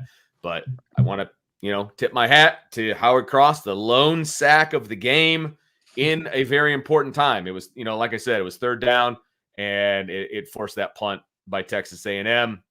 Notre Dame gets the ball back, doesn't do anything with it really. Flags, penalties pretty much killed that drive. Kind of a theme, obviously. Then the defense gets the ball, and then it's pretty much halftime. So thoughts on the first half, guys, overall, going into halftime, 6-6. Where's your head at going into half? Well, I put an article out after kind of a recap piece. I mean, and I kind of broke it down first half to second half. But like the first half for me was the battle of two offenses that were trying to get comfortable, and there were a lot of mistakes, and that both went from a penalty perspective and just not a capitalizing on opportunities perspective. And it was a battle of defenses. I mean, it really was. I think that Texas A&M's defense came to play, especially for the most part in the first half. I thought they did a really good job. I mean, we were like in the second quarter at one point, and I think Notre Dame had 15 yards rushing at one point. Like, it was until Jadarian broke that long one that got called back, and then Jeremiah broke one like the play after that, right? So it was a defensive battle in the first half. I think what you saw was Al Golden, year 3. The defense knows what they're doing. They have young talent that was filling in, but I think that there's a standard on the defense side of the football. I think the offense was still trying to figure that out a little bit, especially in the first half. And I don't even know if they fully figured that out tonight, which is the interesting part, right? So I think we saw a offense in flux trying to find their footing for Notre Dame. And I think that their defense played a fantastic game, which is why it was a 6-6 ball game at halftime. Go ahead, Trevor. I was going to say, you could definitely tell the difference of experience on either side of the ball. Defensively, you could tell they had been in this situation before. They've played in front of this type of environment at this type of magnitude. And on offense, they were still getting their feet wet a little bit. And they played well enough to where they didn't make that catastrophic mistake that I think, based on how the game was being called, Kirk Herbstreit was just waiting for it to happen for somebody to do it. But it to me was very much offense was getting comfortable. You had 3 transfer wide receivers very much in the rotation, new starting quarterback, a young offensive line, as we were so kindly reminded of every second. That Did you know they only had 6 career starts as a unit? Did you know that? I did. Anthony Knapp is in fact a true freshman. Yes. So now everybody knows.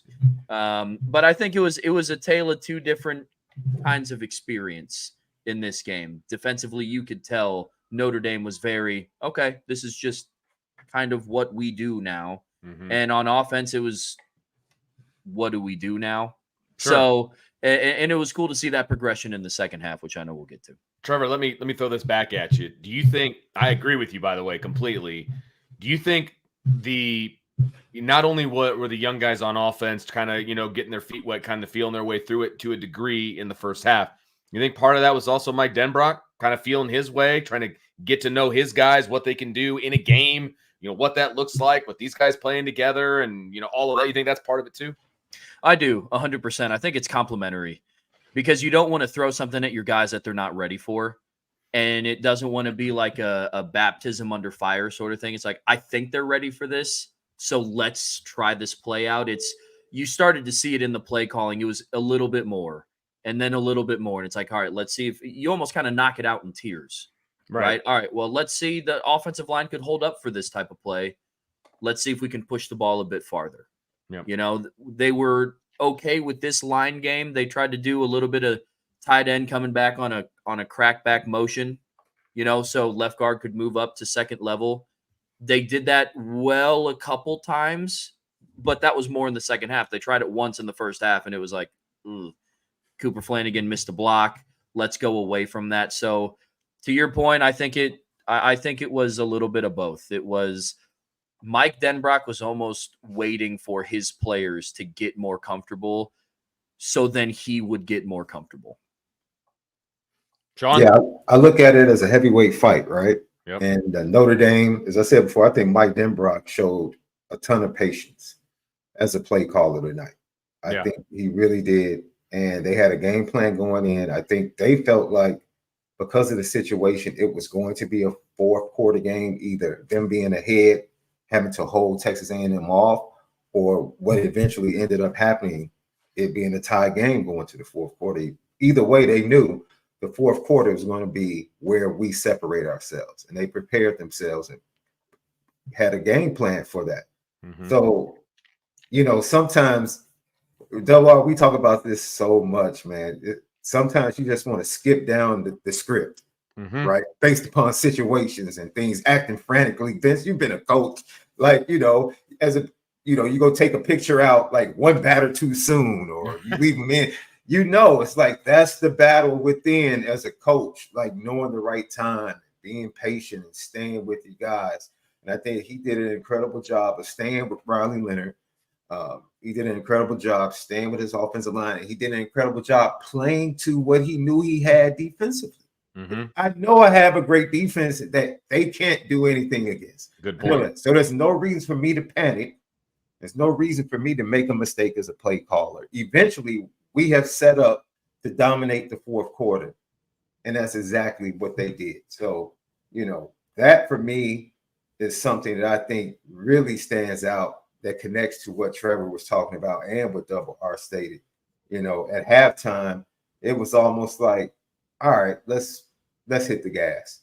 For me, it was just like, all right, let's hit the gas. Because this crap we just put on the field, and like Double R said, we did this, and it's a tie game. Right. Oh, and we already know they can't do anything offensively.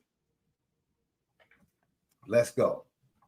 I think this could be a very dangerous team, ladies and gents. This could be a very dangerous team. Agreed. My biggest thought process at halftime, outside of making sure my kids were going to go to bed, so I could actually enjoy the second half, was let's see what Mike Denbrock's going to do. I want to see now. Let's see the adjustments at halftime. Let's see where Notre Dame is coming out, because they're going to receive, right? We knew they were going to get the ball first. Let's see what they think is working, what they think is not working. Let's see what happens here in the second half. That was my biggest takeaway, because you're right. As bad as we think that they played offensively, and I don't think anybody's going to stand here and be like, that offense that we saw in the first half is going to win them a national championship. None of us are sitting here saying that by any stretch of the imagination, right? So it was, okay, what are they going to do in the second half to change it up? They've now seen it. They've seen what Elko wants to do defensively against them. What are they going to do? Right? So here they go. Notre Dame gets the ball. Pass to Flanagan, 9 yards. Run on fourth down. Incomplete to Ford in the flat, which is essentially a run. Scramble for 10. And then you get to the fourth down play that should have been a first down that they reviewed, and they said it wasn't a first down. But I think you kind of saw, okay, we think we can run against these guys. We think that there's something here that we can do, and we can use Riley as well to force the issue in the run game. I mean, look, Marcus Freeman said it at halftime. We're a run-first team. And anybody that doesn't understand that hasn't been paying attention. He wants to be a run-first team. He wants to be explosive in the air, but he also wants to be a run-first team. I think you kind of saw where things were headed in that first drive, fellas. I really do. And we can get to the call, the overturn, the non-overturn, whatever, fourth down, turnover on downs, the whole thing, right? But I think you saw in that drive what they were they wanted to establish something in that first drive. Yeah, I agree. And he's been very consistent in that messaging, is controlling the line of scrimmage on both offense and defense. But, and obviously it paid off. The 2 touchdowns Notre Dame scored were both on the ground. So you can look back and say that it worked. So I appreciate that. And it goes to the level of consistency that Marcus Freeman has had since he's been here in South Bend.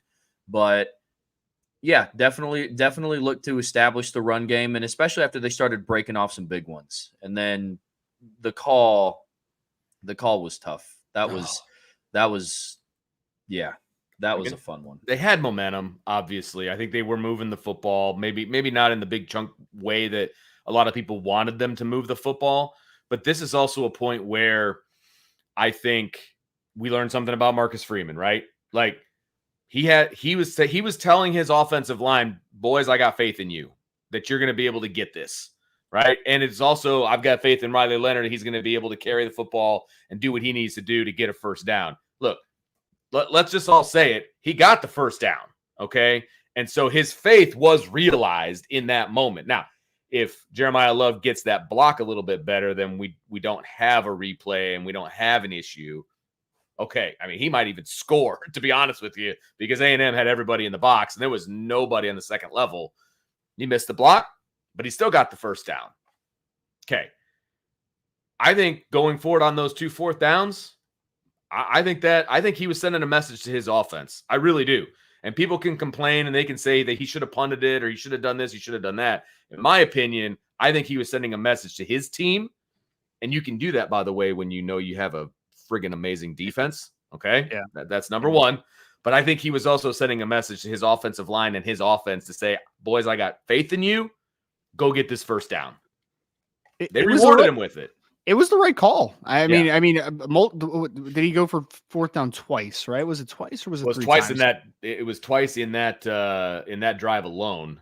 Yeah. I don't know if it was more than that in another part of the game, but there was never a 4th down conversion tonight. I can't remember if it was 2 or 3 times. There was never one where I said that is a terrible decision. Why are you going for it there? Even where Riley, quote unquote, got stopped that we disagree with, right? Like it was still the right call. It still was, in my opinion, because you hit on a key point there, Vince, is that when your defense is playing that well, you can lean on them a little bit, right? And you can take some chances as far as being very aggressive on 4th down, but like it was the right decision, I think. And honestly, if we want to talk about growth of Marcus Freeman, I think a couple things that have kind of bothered me over the last couple of years is that there have been some like 4th down calls, both positive, both him going for it or choosing not to go for it, where I did question at the time of like, I don't know if that was the right decision, whether it worked out or it didn't work out. Like, I'm not sure if that's the right decision or not. But tonight, I think that he made calculated risks, and I was totally fine, especially with that one. Like, even though Riley got stopped, whatever, I do think that it was the right call. I do. Yeah, the still picture of that still blows my mind. But luckily, that did not force the outcome of the game, which is obviously a very, very good thing, because then Notre Dame, the defense steps up. They allow 1 first down on the next drive.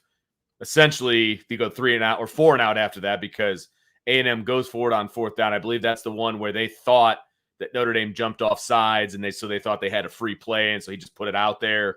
So it was kind of a no play, but Notre Dame clearly did not jump off sides. Thank goodness they didn't call it, because with the way things were going, I wouldn't have been surprised if they did.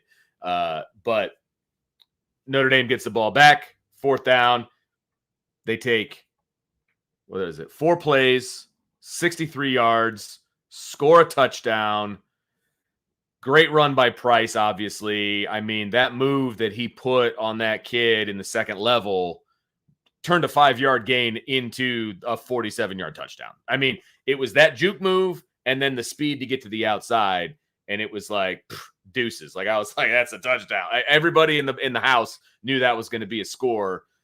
I mean, what a relief at that point. I was monitoring the boards tonight, and the negativity when it was 6-6 was just like off the charts. And then like instantly 47-yard run, and all of a sudden Notre Dame's going to win the national title. Like, you want to talk about a roller coaster of emotions. But that was massive. That was huge for the offense. It was huge for Notre Dame. Got him in the lead. Obviously, we'll talk about what happens next. But in that moment, that was a pretty massive 4-play drive. Sean, we've talked about this a ton. We always use the phrase "they move differently," right? Well, what does move differently exactly mean? We saw it on that play by Price. We saw it with Jeremiah Love, who bent one back towards the sideline as well during this game. We saw it with Riley Leonard multiple times. That was an SEC defense, guys. Like, we can talk about the transition and how they need to get better. And yeah, Texas A&M is not nearly a finished product. I do think in a year or two that Coach Elko is going to have that team humming. I really do, as far as how he's developing quickly and how he's going to recruit at Texas A&M.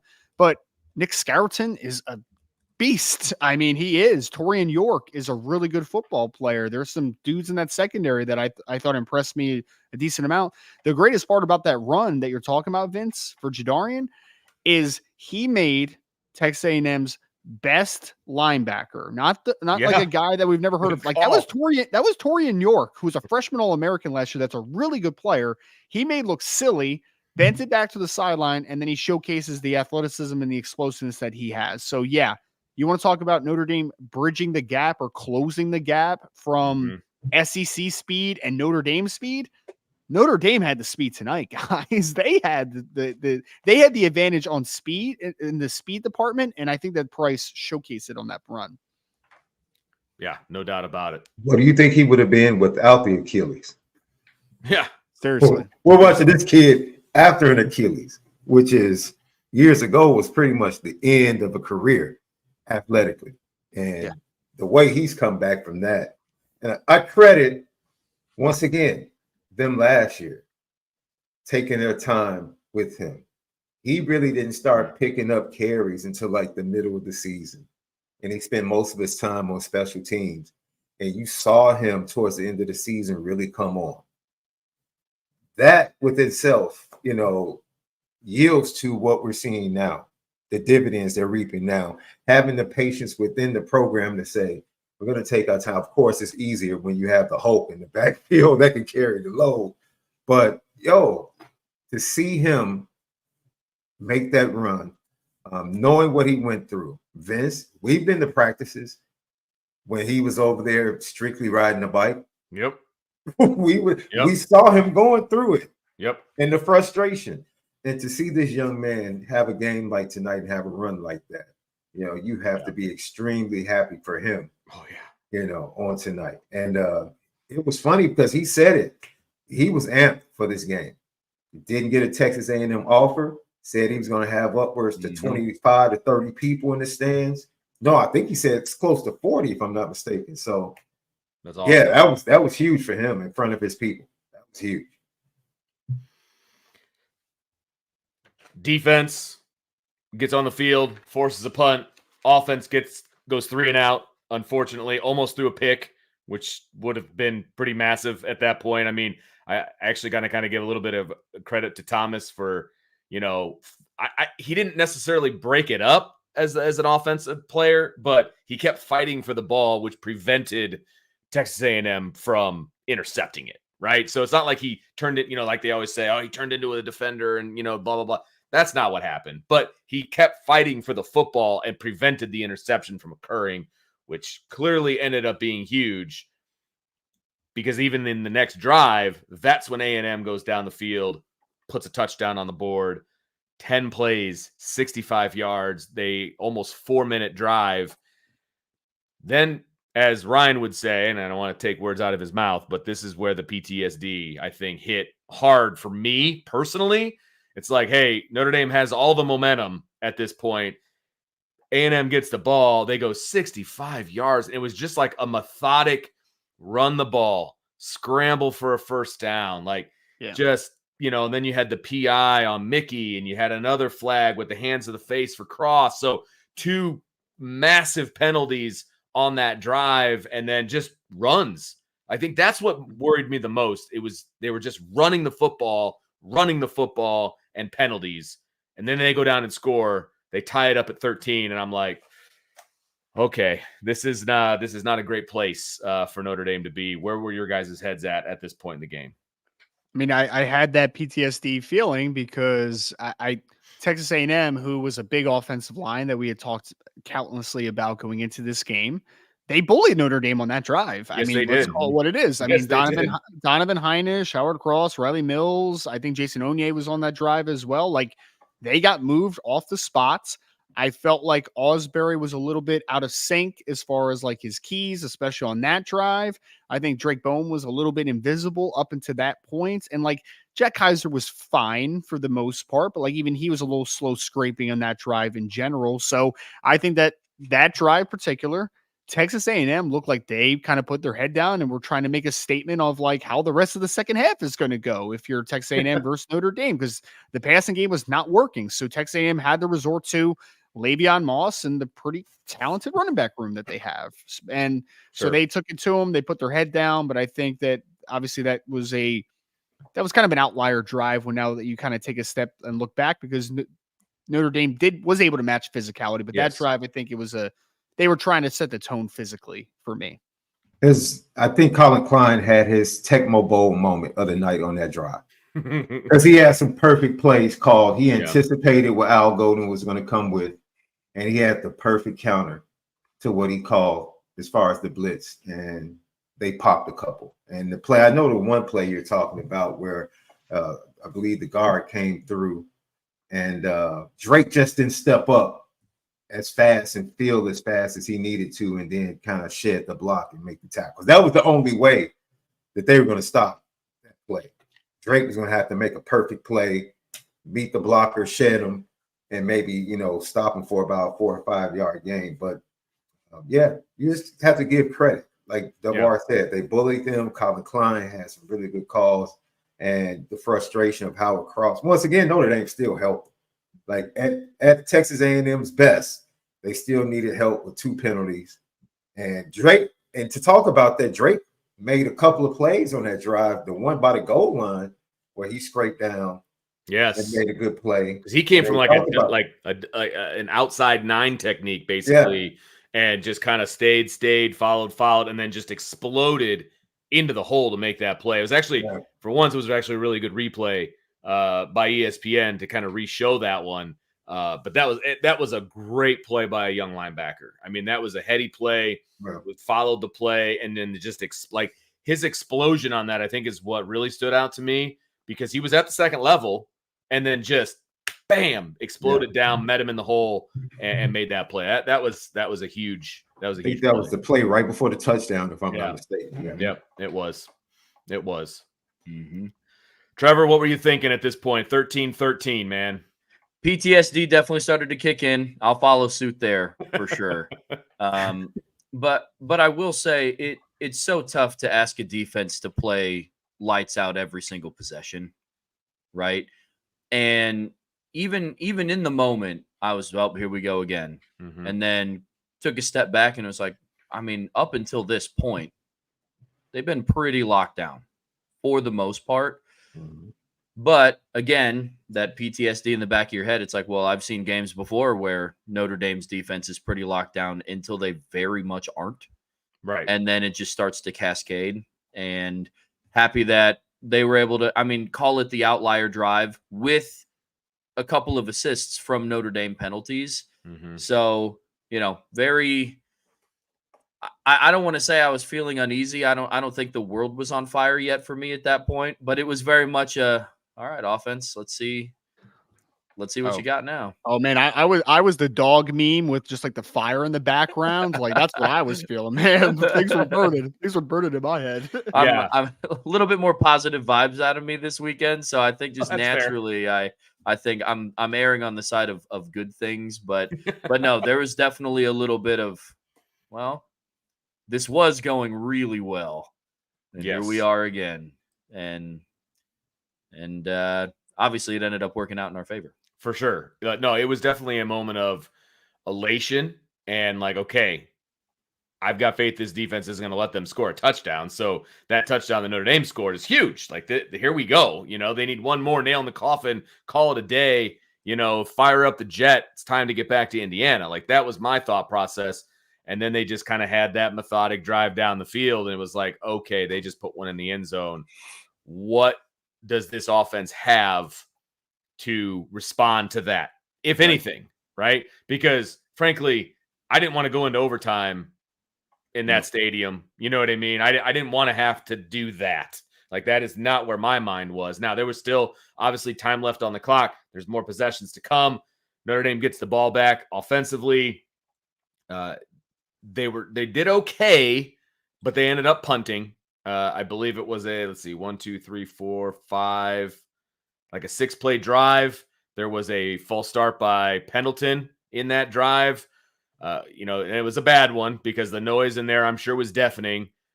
He jumps off on a 3rd and 13, makes it 3rd and 18.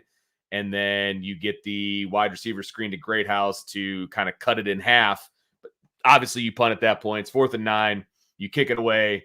The defense, 3 and out, ball back. And now we get to the biggest drive of the ball game, right, fellas? I mean, Notre Dame goes down the field, and this was it was a bit of a Riley Leonard drive. It was it was a Love drive. It was culminated obviously in the 21-yard touchdown run by Jeremiah Love, but that was also coming back from a big timeout, right? And so 8 plays, 85 yards, go-ahead touchdown scored. I've never felt that kind of relief in a very, very long time. So Fellas, we're going from the burning in the background emoji or meme for Ryan to now they're up 20-13. Thoughts on the drive, Ryan? Thoughts on just the whole situation at that point being up a touchdown? So I was working on a recap piece for after the game, and Vince, I started writing it very positively. You'd be very proud of me. Good Okay. for I was you. like, the game, the ball got back to them, less than the 20-yard line, a little over 6 minutes left. And Notre Dame put together this fantastic drive. But it sounded fictional to me, man. Like it did. I wrote it, and I'm just like, I'm gonna have to erase this whole thing, right? Yep. Like I'm just gonna have to start this from scratch. And this is what I'm talking about, though. This was the moment that felt different. We always talk about different. Yep. They move different. They look different. This feels different. Like, what's different? It's not different until it actually is, right? And I think that moment was one of those where, as a person that grew up that was born in the 90s, I'm a 1991 kid, where I've never seen a Notre Dame national championship. You always hear about the people that did live in the old golden era talk about, oh man, that team, like when in the biggest moments, you knew they were going to come through, and Coach Holtz and all these guys, and that you just knew it. There was a subtle confidence to them. And I have never experienced that personally, right? Like I haven't. I started, really watching in the Bob Davie era, and then into the Ty Willingham era, and then Charlie Weiss, and then Brian Kelly. Like I've never, outside of maybe 2005 in small snippets, I never remember going into a football game or having that moment at the end of a game where I'm like, Notre Dame's a better team. They're going to win. Like they're just going to flat out win. Like their backs are against the wall. People are counting them out, and they're going to win the football game. Like that just does not typically happen. And that was a moment of realization for me, because I wrote down the positive outlook and what should and potentially could happen. And then Notre Dame did it. Right. Yeah, and in that moment, those realities clicked. What I perceived to be a fictional reality became the actual reality. And I'll be honest, guys, I left this game, although it wasn't perfect, and Notre Dame needs to get better, and things need to move forward. And this is not the team that we're going to see all year, hopefully. Yeah. I believe that this team can be different. I do. And we could talk about the preseason hype and the preseason optimism, but until you have that moment that, oh, this might be a little bit different here, then it's not real. And tonight it felt real. And that was the moment, that drive, that I think could be a jumping off point for this team. Yeah. I don't want to get too far ahead of myself because this is game one, but there was something that felt mythical, unreal about that moment that quickly did become reality for me. Double R, you want to know how special that run by Jeremiah Love was? Mm-hmm. They pan to the sideline. He's sitting next to Dylan McCullough, and Dylan McCullough's looking at the iPad like, dude, that's crazy. Like the coach is sitting next to him like, do you see what you just did? Because literally the hole was like, I don't even know if you can call that a hole. It was like a crevice. And how he got small and on one leg was able to land and immediately shift and get right back to top speed and then power through for the touchdown. Like you said, it's just different. It's just different. And Ryan, we've had the privilege of watching him and covering him since his junior year of high school and saying this kid is different. You have to get this kid. He's different. And to see it finally coming to fruition on a larger scale, because we've seen, the big run he had early in the year last year, the move he had in the Sun Bowl, catching the pass out of the backfield for the touchdown. You see bits and pieces, right? But today to see him and Jadarian go back to back, right? One run gets called back, and then they go right back, and the next one has a big run. That's the excitement. Like, oh my God. Like, Aldrich was just a battering ram, right?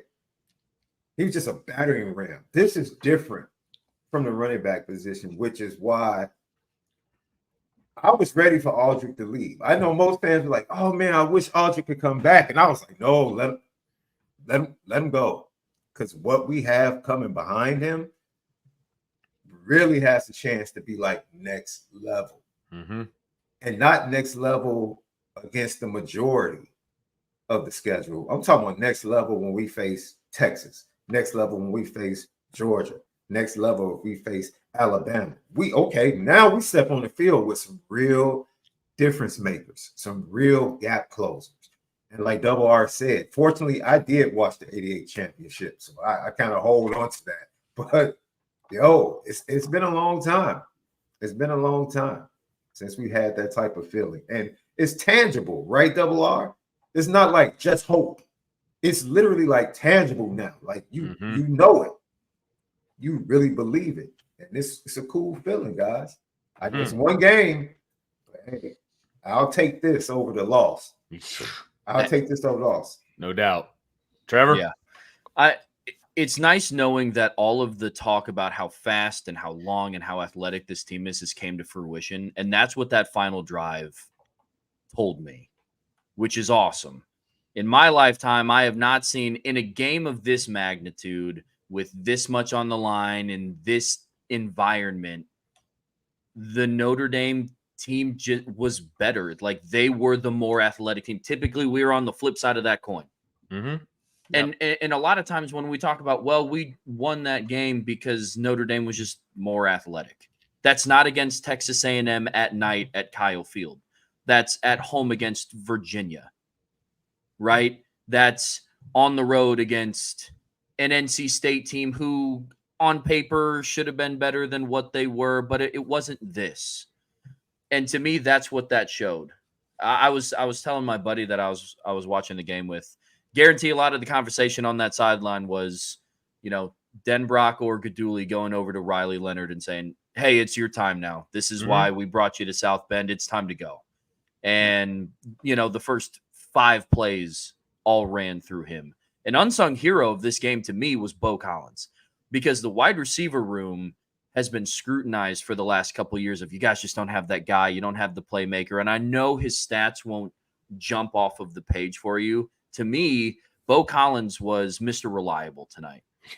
And then on that was that 24, 28-yard jump ball, the 50-50 ball. First of all, I can't tell you the last time I saw a Notre Dame quarterback just throw up a 50-50 ball. As like see it last year, that's for sure. He did not see it last year. No. And, Notre Dame's guy went up and got it because he was just better. Yeah. The shove at the end, the fan in me was very hype about that because that's like I'm better than you and now I know it.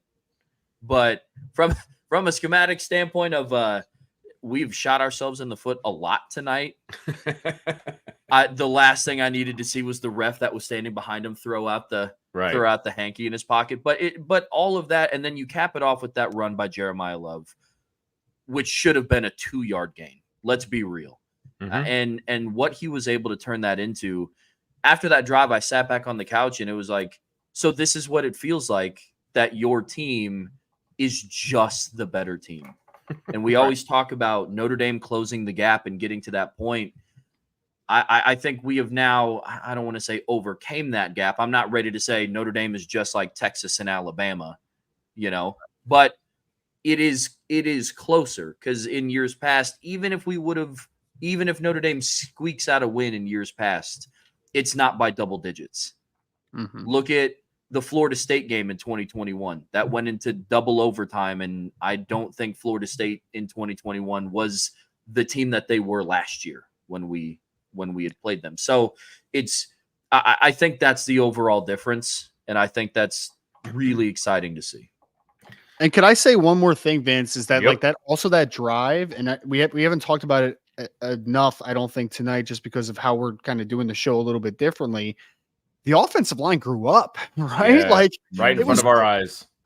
Really did. I mean, because like Anthony Knapp battled all night, but like in the first half, especially, you saw like Scourton got him a couple times. Like it was just going to happen. And then there was a reason they put him. I mean, they put Scourton on him almost every single time on purpose. I mean, yes, no doubt. Correct. Yeah, that would have been the matchup you saw all night if they could have dictated it all night, right? Yep. Sam Hamilton, I thought, was mostly really good in the run game tonight, but like he had a couple hiccups as far as I don't think recognizing different pressure packages up front. I think he probably should have slid and kind of just help in different directions. But like that's again teachable stuff. But regardless, this offensive line looked like it could be an issue, especially early in this game. And in the biggest moment, when you're tied 13 all and you need a drive, they came out and played against Scarton and Shamar Stewart and Shamar Turner. I mean, those guys were invisible that drive because Sam Pendleton did some great things. Anthony Knapp did some great things. Emil Wagner, I feel like I didn't really notice Emil Wagner tonight, which is a very good thing for the most part, right? And Ashton Craig and Billy Shroud. I really felt like that was a drive late in that game where you saw, yes, they're young, 6 career starts, blah, blah, blah. I know Trevor loves that line, right? Coming into this game. But this was a moment where we saw everyone's been waiting anxiously all offseason. Is Joe Rudolph going to turn this thing around? Is he going to be able to fix? Well, he got the best out of those guys in the most important part of the game. So, like, it's not a finished product. You don't know 100% how good the offensive line is going to be. But I saw progress tonight, and I saw the team battled, but I saw that offensive line, I think, grow up right before our eyes. Yep.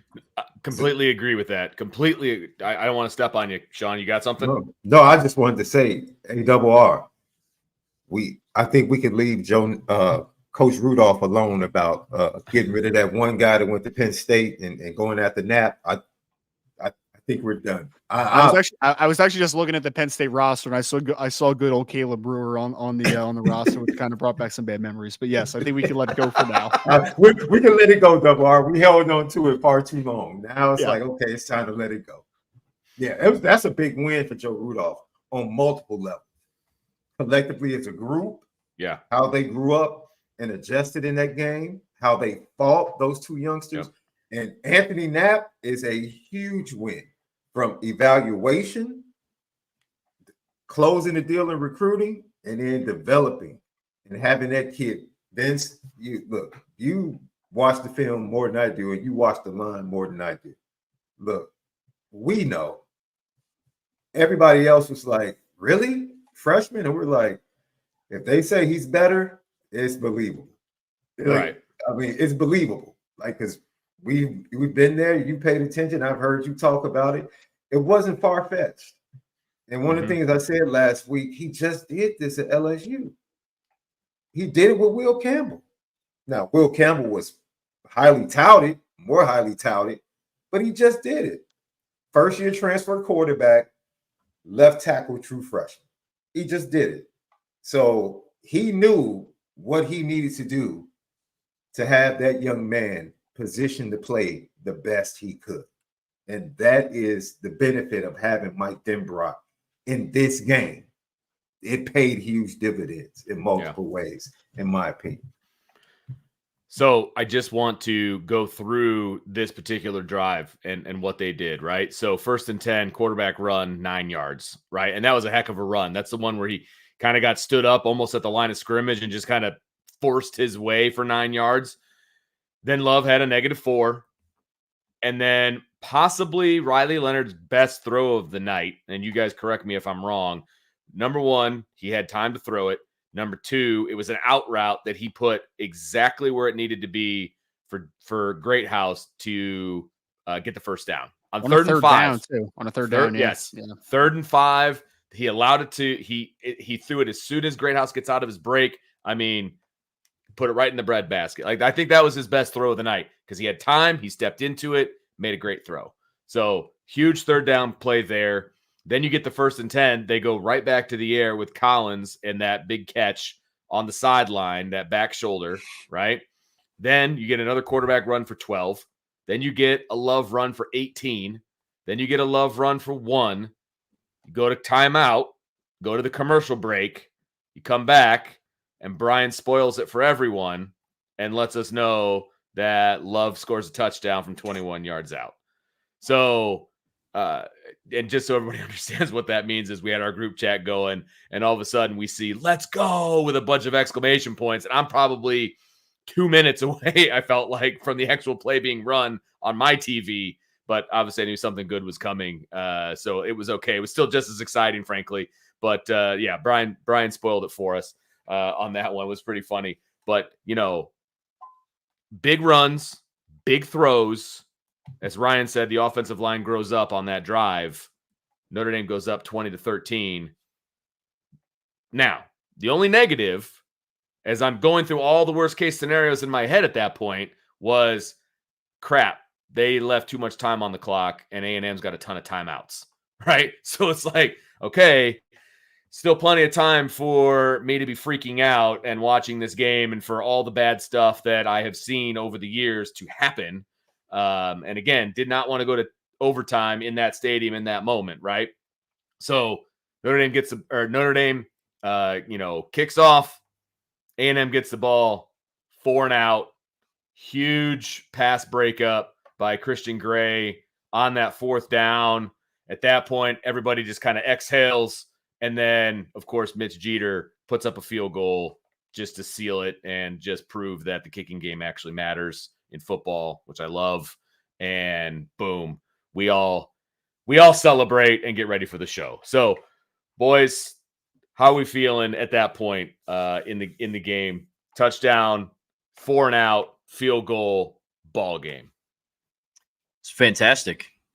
If I were to write down how I wanted the game to end, that's how I wanted it to end. Right. Outside of maybe a pick six instead of a field goal, just to really put the icing on the cake. But no, it was good. The team finished the game the way that they needed to, which I really appreciate. And for whatever reason, it was also kind of like like a little sub moment of PTSD for me. I felt good about it, but I felt like I shouldn't be yet because 000s weren't on the clock. You know what I mean? And so once I saw what happened in the chat, I typically keep my phone turned the other way when I'm watching games, just in case somebody else texts me or now this group chat or ESPN likes to send me notifications before stuff happens now, before I get to see it, which is great. So I just don't really get on my phone a whole lot. But Notre Dame finished out the game the way that they needed to. Mm-hmm. And it was so nice. And I know we've been talking about it all night, but in every scenario in the second half where they needed to do something, they needed to get a stop, they needed to answer, they needed to go down the field and insert whatever they did to win the game here, they did it. And they did it emphatically, and they did it with their more athletic football team, which is really nice to say. Right.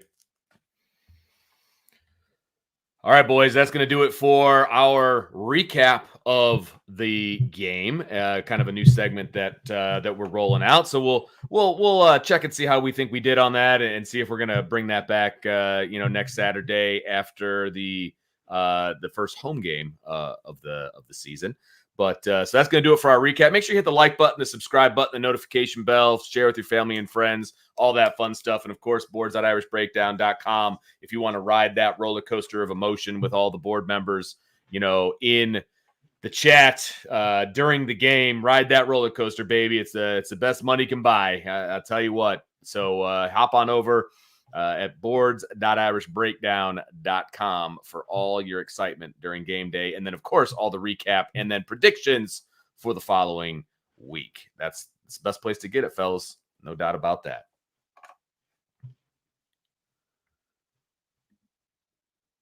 All right, time to call a bit of an audible because the boss man is back in the hotel in College Station, down there amongst the 100 and whatever thousand people, sad folks, probably 100,000 sad folks. I think you didn't get any fights or anything, did you? No, man. You know me. Okay, that's good. not how I roll, man. Only with you. That's only that Okay, only fair. happens when I'm with you. That's fair. That's fair. Some guy at Taco Bell. I ended up telling him to cancel my order. I got to go do a show, man. Y'all are taking friggin' forever at Taco Bell. But had a guy tell me, I need to fire the offensive coordinator and bench Connor Wegman. And I was like, so Notre Dame's defense had nothing to do with Right. that. No, man. I'm like, oh, okay. All right. Okay.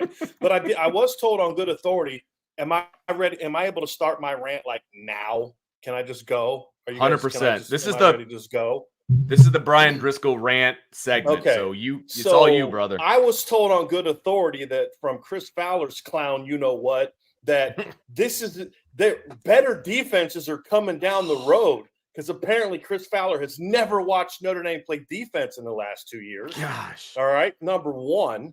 Okay, but there was I just cannot wait to watch all these clowns at ESPN just make themselves look like fools all week, talking themselves out of why this wasn't that big of a win for Notre Dame after all those clowns went and picked Texas A&M, and all they had to do, like, they're just sitting there talking about this and that. I'm like, you guys do know that Notre Dame has a defense too, right?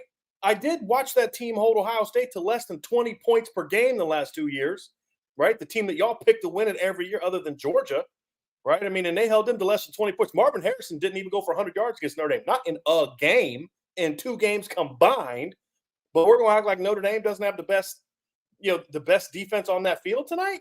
We're going to act like that? Is their D-line legit? They showed it tonight. That's a good defensive line. There's no doubt that's a good defensive line.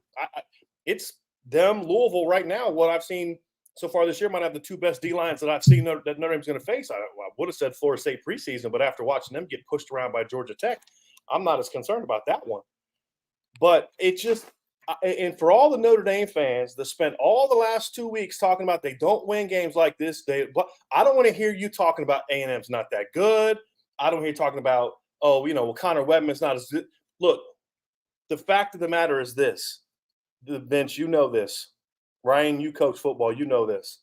The 2 best feelings you can have as a football coach is when you play a good football team. Number 1, to dominate a really good football team, right?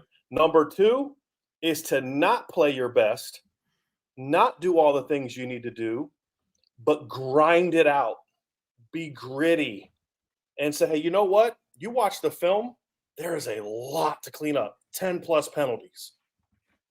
Tackling tonight, I can't wait to count the extra yards A&M got after first contact after the game tonight.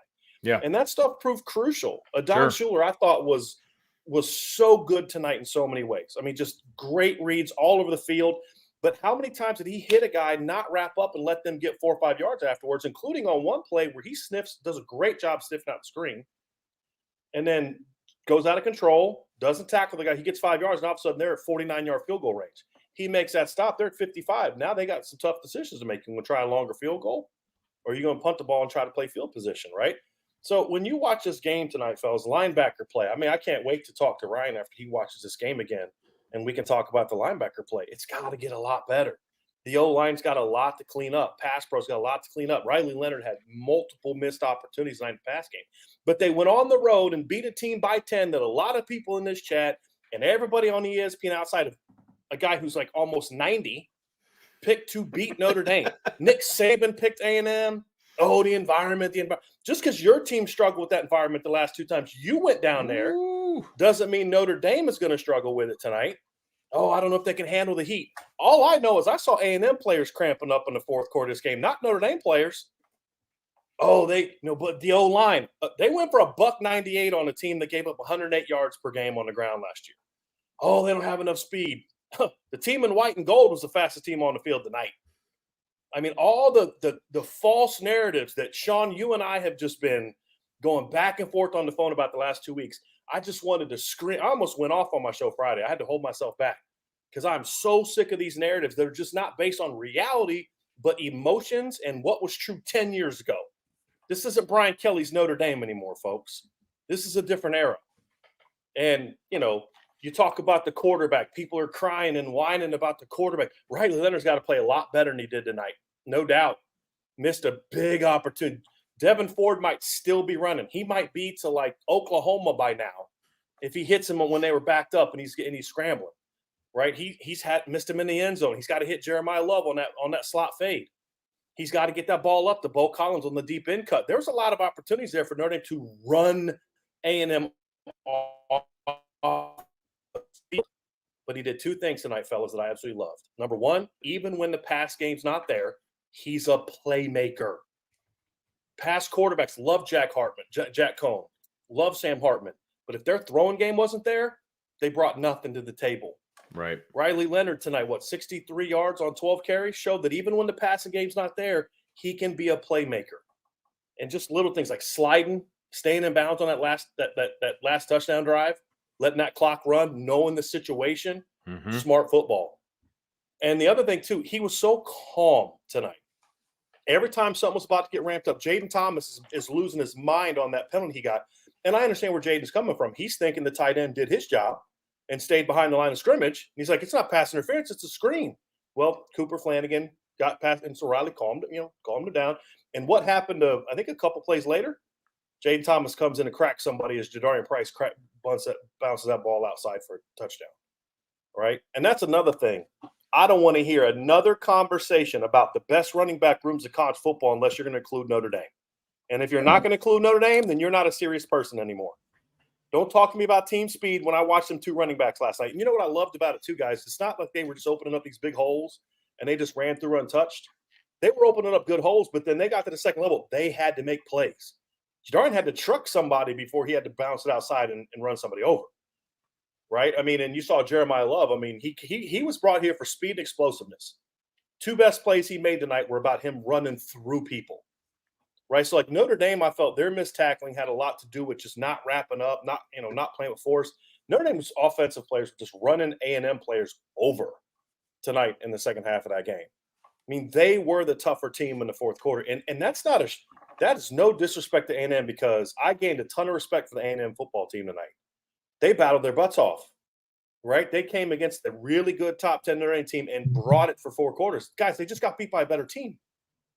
Like, I know that's why their fans are so upset. They don't realize they got beat by a better team, And I'll say something else too. I really felt that my criticism for Marcus Freeman tonight is, my man, treat those timeouts with more respect early in halves, right? Do not call a timeout when you're going to punt from midfield.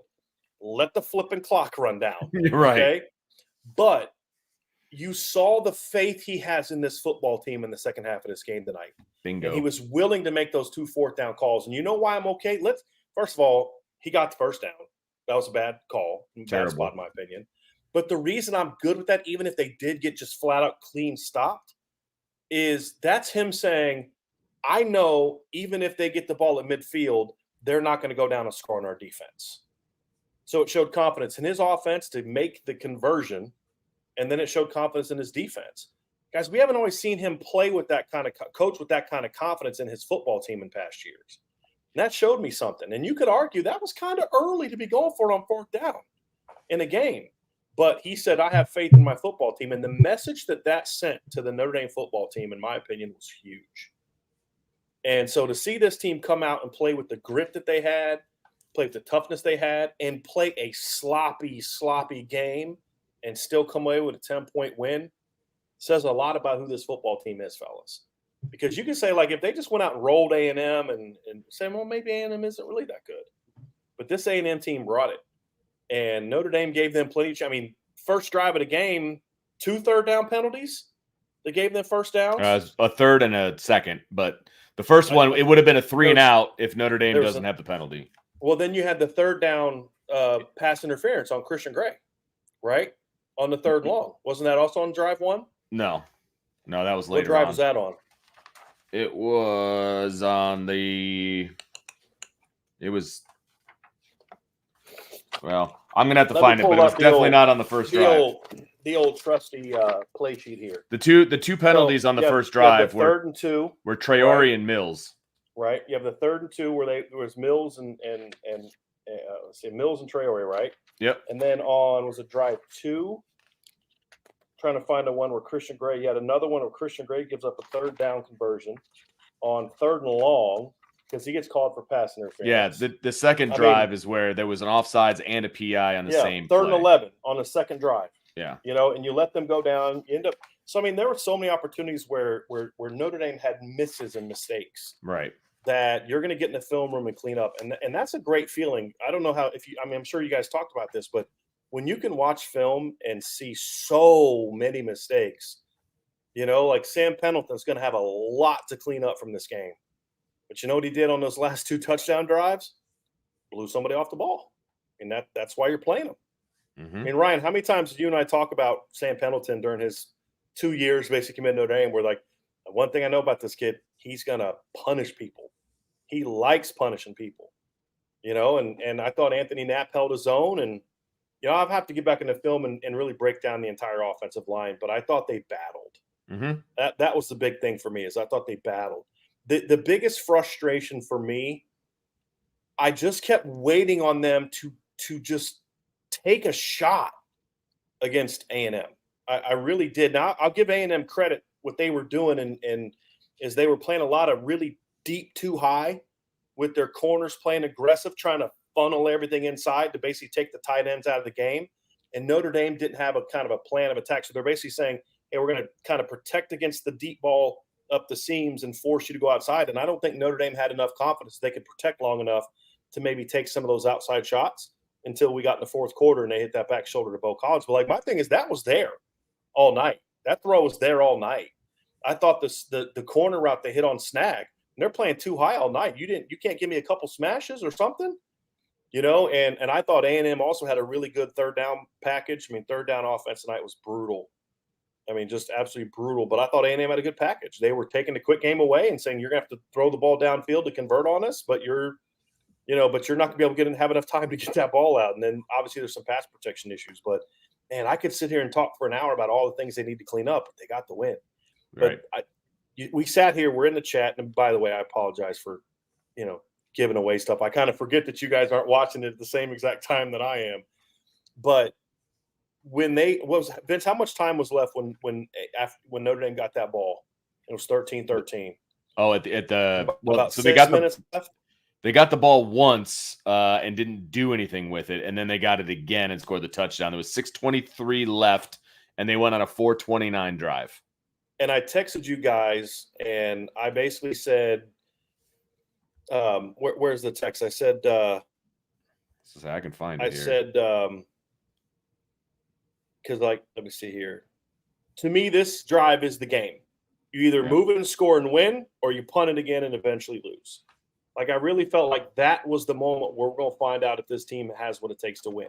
Can they really put a drive together? Because you go into overtime on the road against Texas A&M, you're not winning that football game. Exactly. We talked about that. Yes. That's not what that's not anything that we wanted to happen. Nope. You just don't win that game. And to watch them come out and make the plays they did, and you saw why they brought some of these transfers in. I mean, that's ultimately this is what they brought those guys in to do, right? Is to make plays like this. I'm trying to find the touchdown drive here. So you had the 20-yard gain to Bo Collins. Get started off with a read zone. Riley keeps it, gets +9. That spin out. You get a -4. You get 3rd and 5, and they were terrible on third down all night, but they got that one, 3rd and 5. And we talked about Jaden Greathouse. We talked about that one. How that was Riley Leonard's best throw of the night. Set his feet, put it right where it needed to be on 3rd down on a crucial drive. Best throw of the night. And then to come right back after that, throw the deep ball to Bo Collins. That backed A&M off, and next thing you know, you go quarterback counter for +11. You go inside zone for +18.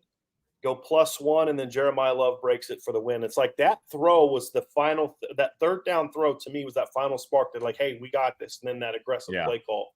I thought that was huge. I thought that was absolutely huge to be able to make those plays, and they needed it. They desperately needed it. So, they were terrible on 3rd down in this game, but they made the 3rd down plays that they needed to make at the end. Mm-hmm. And I'll be honest, I heard what you said at the end, Vince. Once they scored – I know there was time left. My buddy Jason texted me and he was like, there's too much time left. And I was like, there's no way they're scoring this defense. Right. That was my initial thought. But then I thought, hold on a second. That's what I felt about Ohio State last year, too. Bingo. Let's see what they can do. Yeah, but they made the plays. I mean, A&M never even threatened them. Threatened them. And they got 2 shots at it after that touchdown drive. So it was a great team win. Your offense, your defense, and your special teams needed big plays in the final 6 minutes of the game, and they all made it. I mean, they kicked that field goal like it was PAT. I mean, it's just clean snap, clean hold, clean kick, and it was just like, was that 46? He made that like it was nothing. And you're like, this is why you brought that kid in. This is why you brought Riley Leonard in. This is why you brought in Bo Collins. This is why you brought in RJ, and this is Hurd. I mean, the safety play tonight was so good. This is why you brought in Rod Hurd. And they're just getting started because you saw the young guys make a lot of plays. Like Drake Bowen had some plays you're like, he doesn't know what he's doing right now. But there was a couple other plays. Did you see that counter? They ran a counter, and Drake blew the lead blocker up and just completely shut that down. So he's going to have to get a lot better. Kinks is going to have to get a lot better. Christian Gray's going to have to get better than what he did. He didn't trust himself a couple of times tonight. But all those young kids that had those Boubacar, you got to get better moments. They all made a lot of plays, and that's what we hoped this team would be. We didn't really know. We hoped that they could be. They can win when everything is going right, but can they really win those nitty-gritty games? This game, in a lot of ways, reminded me of Louisville. You let that early score; it's back and forth. Your offense isn't really doing a whole lot. Second half, they pull away. Notre Dame never let that happen in this game. And that to me tells me that this team is a little bit different. Mm-hmm. This team's a little bit different than they were. But I don't want to hear anything from all the people complaining all week about how good A&M is and Notre Dame doesn't win games like this and the SEC this and the speed that and the offensive line this. Make sure you don't try to back out of that now. Own that. Right. Own exactly. that, ESPN. Own that. And don't try to tell me now that A&M's overrated and they're not that good and all this other nonsense. SEC had 2 chances at home to get statement wins tonight over good teams, and both of them got beat by double digits. So you all can quiet down a little bit with all the SEC noise until they actually beat somebody good. And that's not Texas beating Michigan in 2 weeks, right? So I think it was actually for the ACC, which the season's got off to a pretty rough start for the ACC. I think Notre Dame and Miami both gave them much-needed big wins today because everybody knows Notre Dame's they're viewed as a de facto ACC team. So big wins tonight. So I'm fired up, guys. A lot to clean up. Vince, you and I, upon further review on Monday, is going to look at some of that stuff. But it's an opener. Going to be slop in the opener. Oregon tonight beat like Idaho by 10. Did you guys see that? What was the final score of that game? I know it was a close game. It was like a 10-point game for a while, right? I watched Wisconsin barely beat some. Yeah, so Oregon, this team everybody loves, beat Idaho by the same amount of points that Notre Dame beat Texas A&M on the road. Like I don't want to hear all that noise. Put some respect on Notre Dame's name, and that's really what it needs to be. But obviously, moving forward, you got to keep earning that, keep getting those wins. So I'm excited, guys. I'm fired up. It didn't go how I hoped it would go because I wanted a blowout because my nerves can't take that. But if you're not going to get that, this is the kind of win that you need. Yeah. My only concern coming out of it was question, I guess, is, and we're going to find that out here by the time we get to Louisville, because it won't be answered next 3 weeks. I don't care if you come out throwing nothing deep balls next 3 games. Don't care. I want to see what you do against Louisville. Was it hey, we don't think they can score on us, so we're not going to maybe take some chances that maybe give them this or give them that? Maybe. I don't love that. That's kind of what we saw against Ohio State last year. The difference is this year you had a quarterback that got to make some plays. Sean and Vince, I said this to you guys. When they got Riley Leonard, I said they would not have lost Ohio State last year if they had Riley Leonard. In this game, you saw why. Yep. You saw exactly why. Well, this was a classic case of you and I talking about the fact that there's going to be games where he has to put the cape on, right? Yep. It's what he did. Yep. It's what he did. Because, look, nobody's going to argue the fact that he didn't have a great game first 3 quarters. Even he said it in his interview, right? He's like, I don't know why the mic's in front of me. It took me 3 quarters to get settled in. You know what I mean? Yeah. So he's going to be even his own biggest critic. But when it mattered most, man, like he led the team down the field, period. Right. And it was a huge moment.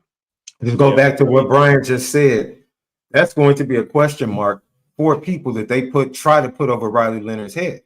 Because they can say, you struggled for 3 quarters against Notre Dame last year. Now you faced another good defense and you struggled for 3 quarters again. Like, is this a trend? He's going to have to answer that, but he doesn't get the true exam until probably November. Maybe. But you know what the difference is, Sean? You know what the difference is? They lost Notre Dame last year. You know why? Yeah. Because the dudes around him weren't as good on the dudes on the other side of the field. That's the big difference is now he's surrounded. Because, like, look, hey, you know what? We saw games where Trevor Lawrence wasn't as good as he needed to be. But in the fourth quarter, I mean, he was mediocre against Notre Dame in 2018 until what? Until that 2 big throws late in the second quarter. That's all he did the whole game. But he made those plays he needed to make those plays, right? Yeah. He didn't play that great. He wasn't throwing that great against Ohio State in 2019. It's like, okay, pass game ain't working, so let me do some Superman stuff and take the Clark Kent costume off and go out and rush for 100 yards in this game and do what I need to do, right? I mean, that's what the quarterbacks should do. But Sean, to your point, though, that's going to, I mean, can you drop back and throw the ball and beat teams, because, you beat A&M this way. But if we're being real and we're sticking to, if I'm saying, hey, own what you said before the game, I'm going to do the same thing. What I said before the game is, guys, this is not the same as beating Ohio State. This isn't your bring on Bama, bring on Georgia, bring on Ohio State moment. This is a team you should beat. This is a team you're supposed to beat, and they did what they needed to do, and that's a great thing, right? But doing what he did against A&M doesn't mean, hey, when they play the Bulldogs, he's going to do the same exact thing and they're going to win the same exact way. Nope, you've got to be better. A lot of the mistakes they made on the O-line, okay, that may not fly against Georgia, that may not fly against Ohio State, right? A lot of the missed opportunities Riley had, you can't have those when you guys play Louisville in a month. You can't have those when you go on the road and play USC in November, and you definitely can't have those when you guys are playing Georgia or Ohio State on a neutral field in December or in January, right? But that part will come, guys. I mean, he missed all spring. We thought there might be some rust. It's one of the things I had in my what to look for. Is he going to be on the same page with the receivers? And he wasn't. You can see it in pregame. And missed like two straight deep balls in pregame. He's going to have to still, to point Sean's, he's going to have to prove he can make some of those plays in the passing game against the better defenses on the schedule. But you can still win these type of games because he can do the other stuff. And that's the difference. That's the biggest difference in this game. And that's why Notre Dame is 1-0. And that's what we said, Vince, right? I mean, Thursday, guys, Ryan and Trevor, we were doing it. I don't care if it's 10-9. I don't care if it's ugly. I don't care if it's sloppy. You get 1-0, and then you got 3 get-right games till Louisville comes to town. That's the key. And they got they got it done. Agreed. Thanks for hanging with us, bro. Are you going to stick around? Okay. Is that okay with you guys? Oh, can I hang around for the super chats? All good. Yeah. No, we've got a bunch. We got a bunch to get to, but before we do, I want to finish up this segment with some game balls. So we're going to go around the horn, and I want you guys to give your offensive game ball. All right. So we'll go clockwise. So we'll go Trevor, Sean, Brian, Ryan. We'll go clockwise around the horn.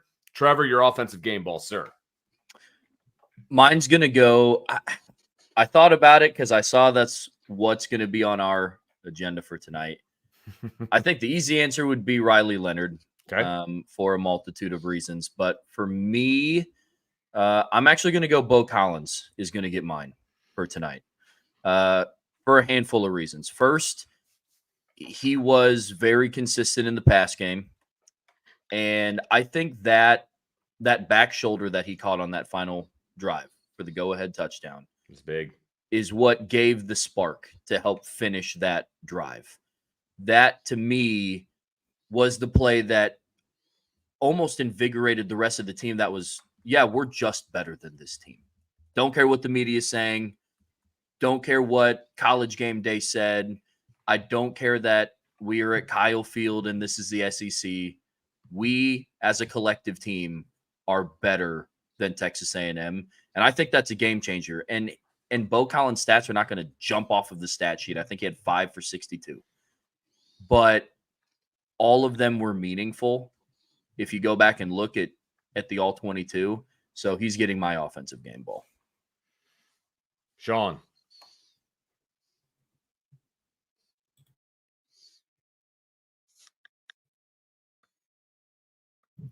Sorry about that. I'm going to go off the grid a little bit. I'm going to give my game ball to all the first-time starters because we knew what the veterans are going to do. This game was going to be about Don Shula, Drake Bowen, Christian Gray, Anthony Knapp, Pendleton, all of these youngsters that we've been hearing about, how talented they are. This was the biggest stage for them. They didn't get an easy game. They didn't get Akron. They didn't get a directional school. They got SEC 107,000 prime time. Here's your first start ever. Ladies and gentlemen, they all showed up. Inconsistent at times, but man, they showed up big time, especially those 2 offensive linemen on the left side in the middle of that fourth quarter. That is impressive. So for me, I'm going to give the game ball to all the youngsters that we've been waiting to get their opportunity because I think all of them took full advantage of the opportunity that was given to them in that first start. So perfect. Brian, what do you got? You know, Sean, all week everybody kept talking about youth. You know what they forgot to talk about? They're really talented. Really talented. So that needs to get discussed more. I love that one. I'm going with the running backs. All three of them that played tonight, including Devin Ford, because if Riley Leonard would have hit a couple throws, right, Devin Ford's got maybe 2 touchdowns in this game. The third down one where he's in the end zone, that was a lot like that throw that Ian Book made to Avery Davis to beat Clemson in 2020. Rolling right, find that guy in that little crease. He's got to make that play. And then, as I said, he might still be running if they'd have made the other one. But I thought the backs tonight did some – I thought Jeremiah Love was a little impatient. The timing of the run game wasn't there. He missed a couple jump cuts or cutbacks on some inside zones. But I thought he got more patient as the game went on. And, man, he ran hard in this game. Fourth quarter, the Notre Dame running backs were like, y'all going to have to bring more than one because you're not bringing me down with one. You better bring, what's that movie, Martin Lawrence? Oh, I see you brought your boys. That's how it's going to have to be, right? You can't bring me down with one in the fourth quarter. It's just not happening. You better bring your crew with you. And I thought that was without those big plays, they don't win this football game, guys. They couldn't do anything. And you kind of started to see it with late in the first, I think it was late in the first half, right where Jeremiah or where Jadarian had his long run and then Jeremiah had his long run right after that. Was that second quarter or third quarter? I think it was second quarter. But you just really saw them kind of spark this team. And part of it was I felt A&M's entire game plan was we're not going to let Riley Mills and Mitchell Evans beat us. Now, fortunately for them, Mitchell Evans barely played, which, we should also make a note that Mitchell Evans barely played in this game and Notre Dame still won by 10. But their whole game plan was we're not going to let the guy that tore us up against Duke last year, when we were at Duke last year, beat us, and we're not going to let Riley beat. They're running read zone, and they're literally running right to Riley. And so Notre Dame found some answers for that in the second half. And that was a good coaching adjustment. Even though I have some issues, they've had some good coaching adjustments. Hey, let's do some things differently to try to get these backs going. And every time they gave them some room, they made plays. So I don't know they win this game if the running backs don't play like we all thought and hoped that they could play. Ryan? I'll go with Riley Leonard. I think a part of a couple of those big plays is based upon the fact that you have a running threat and you have a dynamic element at quarterback like him, being able to chip away and to showcase the explosiveness and the playmaking ability he has. I think that kept you afloat kind of earlier in this football game. And then when it kind of really settled in and your run game started going, I think a big reason for that was you always needed to count for number 13. So I'll give Riley Leonard the game ball. I know stats weren't gaudy, but I think he made the big plays in the big moments that he needed to make. I'm going to keep it pretty simple. Can I say something real quick to Ryan? Ryan, that's something that you and I talked about all last year was Riley Leonard is not always going to have the sexy stats. You can't just look at stats to understand the impact that Riley Leonard has on a game. You have to look beyond the stats to understand the impact he has. So I think that's a great point, Ryan, is, yeah, the stats may not blow you away, but you get how Texas A&M did everything they could to try to stop him. That opened up some of those opportunities for those other guys. That's a great point. Sorry, Vince. Nope, you're good. I'm going to keep it simple. I'm going with the O-line. They were the most talked about, denigrated group going into this game. And I'm not by any means saying that they played a perfect game. I'm not saying that. But as Ryan said earlier, we saw them kind of grow up in front of our eyes in this game. And there's still a lot of work to be done. But they came when it counted. That last drive, they came when it counted, right? And they were able to push the ball down the field. Whether it was pass blocking, giving Riley Leonard enough time to throw that out cut to Greathouse, or whether it was run blocking and allowing Riley Leonard to run, or allowing Jeremiah Love to run. Jeremiah Love to get that touchdown. All of those different things. Offensive line gets my game ball because I just think they had so much pressure on them as a group in this game that if Notre Dame lost this game, everybody like, O-line didn't do it. They're no good. They stepped up. They did what they needed to do. They weren't dominant, but they did what they needed to do when it counted. So they get my game ball. Now, I know Trevor and Sean need to get out of here. They have busy days today. Trevor's got a very busy day today. And so I'm going to let you guys give your defensive game balls here real quick. And then you guys can scoot. And before we let you go, Trevor, congratulations in advance, my man. We are super excited for you. Go get it. Have a friggin' fantastic day. And just, forget about Notre Dame football for a while. Focus on the wedding. No, don't forget about Notre Dame, because that's going to make your wedding day so much better because you got that dub. Oh. Come on, man. Listen, Trevor's man, the blue. Smiling. His lady's going to think it's about her, and it's going to be about both. It is about her. Come on, Brian. It's going to be about both. Don't worry, guys. The Bluetooth speakers charged. The fight song's prepped. We're walking into the venue tomorrow, smiling. It'll be a great day. No, I appreciate it. Tomorrow, today, I guess technically, it's going to be fantastic. She's awesome. Knew I was going to be on the show tonight, so I told her I wasn't going to stay up too late. So I guarantee she's already asleep. But good. Game ball on defense for me. I'm going to go with Christian Gray. There were a lot of questions surrounding who was going to fill Cam Hart's shoes. And I think that you could tell that this was his first game carrying that much of a workload, but he made the plays where they counted.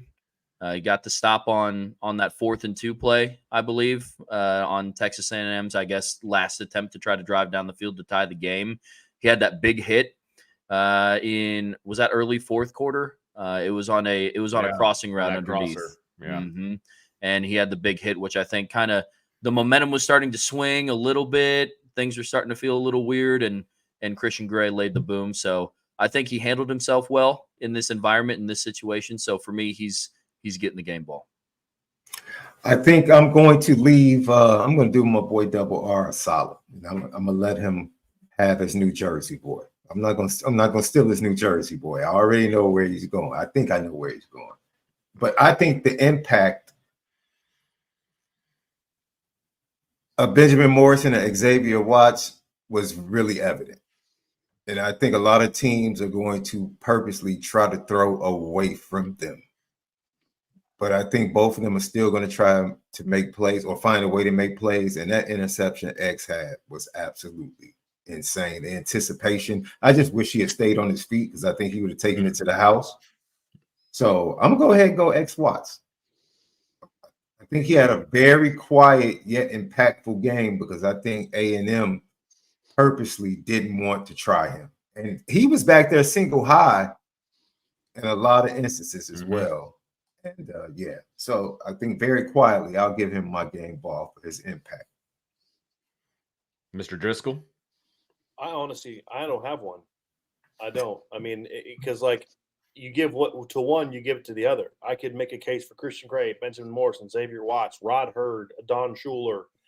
How about this? A game ball for everybody on defense except the linebackers. No, I'm kidding. They did some things too in this game. They did. You know what it was, guys? I don't know that anyone played maybe Morrison, but even he had a missed tackle that gave up a 20-yard. I mean, nobody played great. I mean, I thought Xavier didn't get underneath that first in cut. I thought he should have found that route. Maybe the coverage was not for him. I thought what made this defense so good was just as a unit they played so well. I mean, Donovan Heineken, they're making some plays. I mean, Howard Cross, was he even on the field the first 2 quarters? And then all of a sudden he's in there and he makes a big old sack at the end of the half. You know what I mean? It just, Jordan Pataho making plays late in the game. Not only the pressure, but then that great run fit on where he got held, but he fought hard to stay outside to not let that guy get corner. There were so many guys that made plays, and I thought Al Golden did a really nice job of adjusting. I thought this was one of the best all-around team defensive efforts that I've seen in an opener against a quality opponent. So hey, this one's for the defense, and I'd hand it to the coordinator, and then he can figure out who he wants to give it to. That's what I would have done tonight. They won this game because the running backs are outstanding. The team played hard, but really what it comes down to, defense was just exceptional tonight.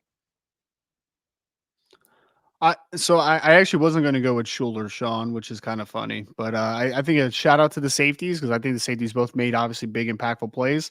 I think an underrated player in this game that actually I think kind of set a little bit of a tone as far as like, hey, there's SEC speed maybe in South Bend, Indiana. I think was Jalen Sneed actually. I think we didn't talk about him enough, but like he made one play. It was crazy in pursuit. He had a couple hurries in this football game as well. So he more than anything, I didn't notice him for bad things, which has been kind of the issue with Jalen Sneed in the past a little bit. So I'll throw the game ball to him because I think that there was a couple plays, especially one in pursuit early in the game, where you're just kind of like, oh, might have to scheme up a run game a little bit differently because there's some pursuit on the backside of this run right here. So I'll go with Jalen Sneed, the junior first time starter.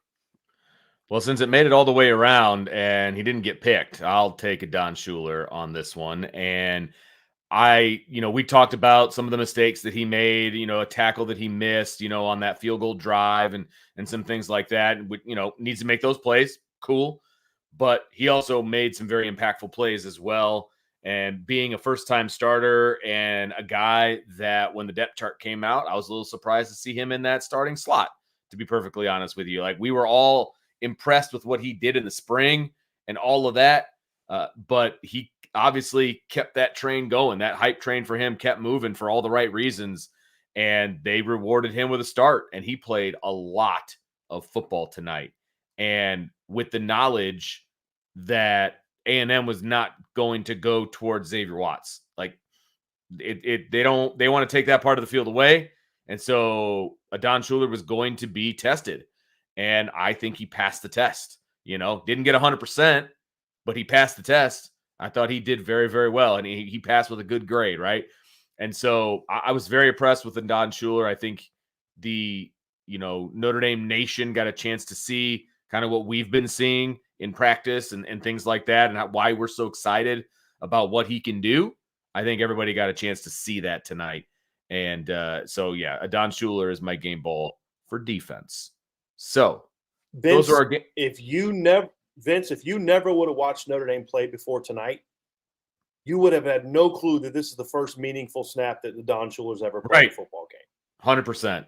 He did not play like basically a redshirt freshman who had never. I mean, he played with the confidence. He was always where he needed to be. Yeah, he's got to clean up and finish some plays off better. But good gosh, that's the easiest thing to teach a defensive player. The hardest thing is to always be in the right spot. No doubt. You would not if I'd have he's a redshirt freshman, never played a meaningful down. You'd have been like, no, not the way you played tonight. No way. Right. None of those kids looked like the moment was too big for him. That's what Sean was talking about earlier. None of those young kids looked, including Anthony Knapp and Sam Pell. I mean, none of them looked like the moment was too big. Sometimes Nick Scourton was too good for him, or Shamar Turner might have got him on some plays. But as far as the moment, man, those young players were phenomenal. But Adon's confidence is just insane, absolutely insane. He plays like a vet already. No doubt. So that's going to do it for our game ball section. Trevor, Sean, thanks for hanging with us as long as you did. Have a wonderful Sunday. Trevor. Yes, congratulations again. Thank you. And go have a great time today, man. You got it. All right, fellas. So that's going to do it for this segment. Make sure you hit that like button, that subscribe button, that notification bell, share with your family and friends. Get on the boards.irishbreakdown.com. All kinds of fun stuff over there. You will not regret it. So make sure you hit that up. Best thing money can buy. No doubt about that. Final segment tonight, gentlemen. We've got a boatload of super chats that we need to get through tonight, and this is going to be our final segment of the show. So if you've already put your super chat in, here it comes. If you still want to get one in, make sure you get it in. We're obviously not going to take regular mailbag questions because the show's been pretty long so far, and we got a lot of super chats to get through. So because it's 2:00 in the morning. Yeah, I still got to cut the show up. So let's get through some super chats. Brian, thank you everyone in advance for the super chats that you guys have been sending us. This is awesome. And Ryan has the unenviable spot in the show right now where his face gets covered up by all the chats, which is hilarious. All right, I'm not going to do that to him. I moved him. All right. So our first super chat comes from Red Bearded Eagle. Thank you very much. This defense is elite at all three levels. Finally, have receiver weapons. Backs ran well. Quarterback is a difference maker. If this team can stay healthy and the O-line can clean up and improve, this could be the team to do it. Yeah, nailed it. Yeah, agree. Look, there was a lot to like in this game, right, Brian? I mean, there was a lot to like. There's a lot to clean up. But every mistake that was made is a mistake that can be cleaned up. False starts, PIs, things like those things can be cleaned up. And I think they will be, right? Some of that was environment induced, right? Some of it was rookie induced, but all those things can be cleaned up.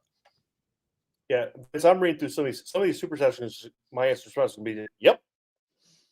Yep. I mean, fair enough. Y'all are nailing it. Super chat from With Your Chest. Appreciate you for that one. I see you, RN, with Irish Luck. Thanks for the super chat. Everyone that said we don't win these games better not change their tune after we won. Impressed with the O-line performance overall and will only get better. Yep. Agreed. See what I'm saying? Yep. Nailed it. Nailed it. Great question. Yeah. Great comments. Great comments so far. Yeah. AST12321. Thanks for the super chat. Notre Dame doesn't win these games. Go Irish. I love the pettiness in which he wrote that out is just phenomenal. Yes. Absolutely. Because that's all we've heard, right? From Notre Dame fans. Yes. Correct. Yes. Unfortunately. Aiden Benami, thanks for the super chat. To Trev. To Trev. God, I was like, what am I looking at right now? To Trev, congrats on the wedding tomorrow. We will pass on your congratulations, Aiden. I'm sure that he saw it as it was coming through, so I'm sure he appreciates that as well. Be fast. Thanks for the super chat.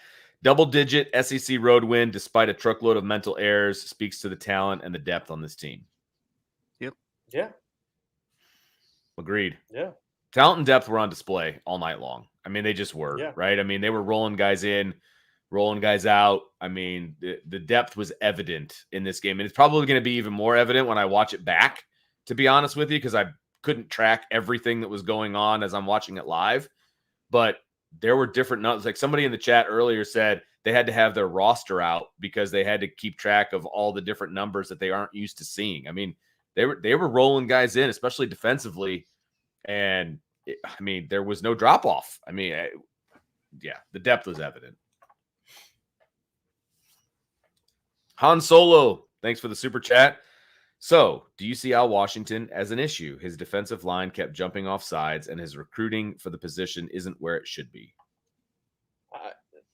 No. Yes, they jumped off sides. Kind of part of the aggressiveness. It's one game. I saw his defensive line also make a ton of plays tonight. I saw his defensive line giving up very little ground in the run game. I saw his defensive line getting big pressures when they needed to get big pressures. So like his recruiting, does it need to get better? Yeah. Is it as bad as I think this question is making it seem to be? No, it is not. There's a happy medium there. But we watched a game be played with two of the best defensive lines in the country, one that everyone will acknowledge, and Notre Dame's was every bit as good as Texas A&M's, if not better, because the Notre Dame players in the fourth quarter, when they needed to step up and make plays, they made stops. When A&M needed to make big stops at the end of the game, they couldn't do it. So, big shout out to Al Washington's group tonight. Yeah, they gotta not be so jumpy. Sure. 3 times. And they were antsy. I mean, it was two of those happened in the first drive, right, Brian? I mean, like they were geeked up to play. 2 drives, right? Yeah, and they got away with one maybe late, but no, do I see an issue with Al Washington? No, not right now. Not after this game. No. Anybody disagree with that? We all on the same page on that one? Andrew Letson, thanks so much for the super sticker. Appreciate you. Trevor Rocket, all the way from Canada. Thanks, Trevor. Really appreciate you, especially now. Lindsay is smiling down on the lads in white tonight, as well as the IB crew and IB Nation. Guys, I know it was tough at times, but what did you like about the O-line tonight? Thoughts? Trial by fire. God bless all you guys. Brian, they battled. Yeah. No, I was just going to say they Right. got better throughout the football game, and in the biggest moment they played their best football, which obviously matters. And I think that a kid like Anthony Knapp, who's going against a player like Nick Scourton, after you lose a rep or two, then you can kind of just tuck your tail between your legs a little bit. But he didn't. He kept battling. He kept getting better. Sam Pendleton a little bit of the same thing, and so I think the offensive line showed resiliency, and I think that you saw improvements throughout the night. I mean, we talked about it Thursday in the prediction show. It's they just need to get a body on a body. They don't have to dominate. They just get a body on the body and let the athletes take over. Yep. And that's what they did tonight. And like you said, the competition was tough for them tonight.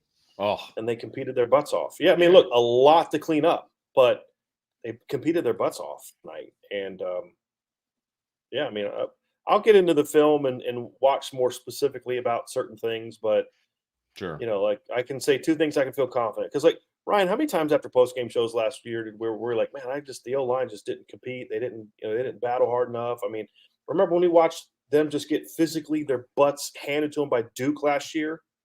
Yeah. Right. Well, they went against that same defensive coach's D-line this year with way more talent, and they battled their butts off.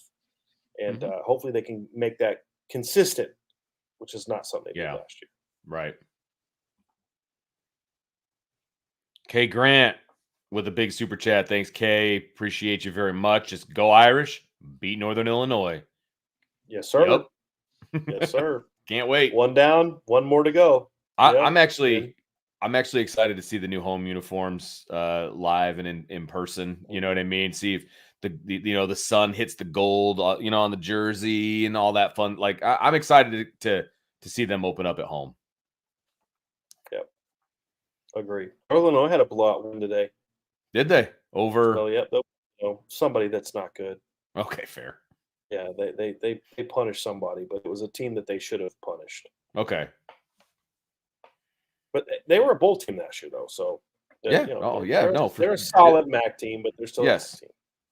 Iden Manami, I hate to run Riley, but man, ride that horse. Well, I mean, Ryan, it's like you're not going to run him next week like you did this week, but this is one of those games where you leave nothing in the chamber to win this game. Mm-hmm. Yeah, I mean, you don't shackle a talent like that, especially in a big moment, obviously. Exactly. So, yep.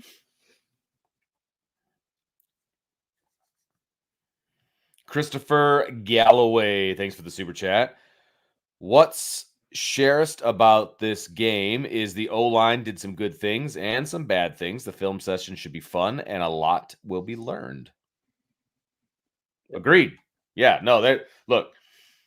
Again, and we've said this a million times, right, Brian? When Notre Dame wins a close game and there's a lot of mistakes, I mean, it's easy to correct mistakes when you win. Like it's easy to watch film when you win. Period. Watching film after you lose as a coach or as an analyst or whatever, as a fan, it sucks. I hate it. I hate watching film after we lose. But when you win, man, there's some stuff we got to clean up. But you know what? It's okay because we got the dub. You know what I mean? So. They'll get back in the lab, and Joe Rudolph will get with these guys, and they'll start to clean up, some of those mistakes. And again, 6 starts, right? They've almost doubled that in one night. Okay, so there's going to be mistakes all season, but those, as long as they get fewer and fewer and fewer, and they continue to battle and battle and battle, I'm good with it. I'm okay with it, right? We said this is a crucial year for Joe Rudolph. One game in, I have to say that his decisions for the starting offensive line, I think they were a good one. After one game, yes, after one game, past the first. Let's see where this goes. But as of right now, stock up. I love this one. ND Milton fan, thank you very much. ND didn't flinch. Freeman era is here. Let's go. Agreed. We had a nice discussion, Brian, about what we learned about Marcus Freeman in this game, if anything. I heard. Yeah, I was it was a good one. Yeah. No, that's it. I mean, Coach Holtz always talked about that, right? Don't flinch. Yeah, 100%. And tonight, Notre Dame didn't flinch. I don't know that Texas A&M did either, to be honest with you. I don't know that I would say that they did. It's just, Notre Dame it was Notre Dame's game to lose, basically, with the talent. Yeah. And they got it done. No, I agree with that. I just, yeah, Notre Dame was the better team in the fourth quarter. I mean, that, we talked about Lauren Lando and all those different things, and I just feel like Notre Dame was the better team in the fourth quarter. And no doubt. That's where it was. No that was doubt. where that game was won. 13-13 with what'd you say, 6:30 left? Yeah. And ended Yeah. 23-13. So when you find out who you are on the inside, Mhm. right? Not take all the scheme, and there comes a point in time where it's just like, who wants it more? Right. And tonight, Notre Dame wanted it more. Correct. ND Lou 22, thank you for the super chat. There seemed to be some miscellaneous communication between miscommunication. Thank you. Some miscommunication between Riley Leonard and the receivers. Can you chalk that up to the noise? No, I chalk that up to them not having a million reps together as their first game together. Right. Yeah, I don't think that's a noise thing. I think that's you could say maybe they didn't hear some checks or some things like that, but no, I don't think that's a noise thing. Right. I think that's just more of a first game, everybody on the same page thing. Right. Agreed. That's my take. So, I mean, I'm not going to say that none of it was about the noise, because that, maybe there was a check that was made, but I think a lot of it was just getting everybody on the same page. Mm-hmm. Look, your three receivers that played tonight that are returners, two of them are true sophomores. The rest of you had Jaden Thomas and the rest of the receiving corps are transfers. You had three starting offensive linemen making their first career starts. You had a quarterback. There's going to be some miscommunication. Now you got to get cleaned up by 2 weeks from Purdue, and then you certainly got to, you know what I mean? Well, and the running backs played last year, but they didn't start. You know what I mean? So like they were in a new role as well. So Right. Yep. And look, Cooper Flanagan had a good game. Like he had a pretty good game, I think. Just based on receiving the ball. He had some big mistakes, but he also did a lot of good things. He had the hold that had that. Right, that's true. There's a couple other times he had the mistake where he drifted downfield on the pass interference penalty. But look, again, sophomores going to make mistakes like that. He also had some really good blocks and some punishing blocks, and that was a lot more snaps than he's ever been used to. Right, ran a nice corner around on that snag concept. So no, I mean, like Vince, you live with those young guy mistakes during the season. Correct. Cooper won't make that mistake again. You don't think anyway, so you live with that because the talent's there. Yeah. Sloppy Joe, thanks for the super chat. Marcus Freeman's defensive recruits are all hitting. Schuler, Drake, KVA, Christian, etc. all balled out. No. Bukar mentioned. Let's get Bukar's name mentioned in that conversation as well. Absolutely.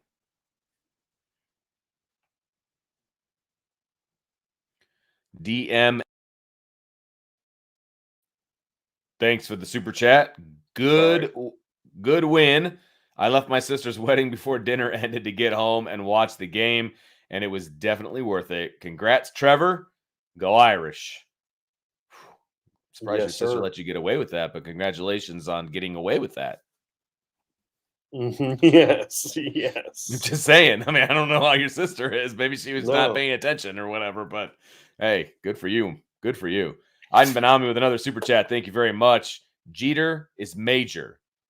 Thor needs a lot more air on his kicks.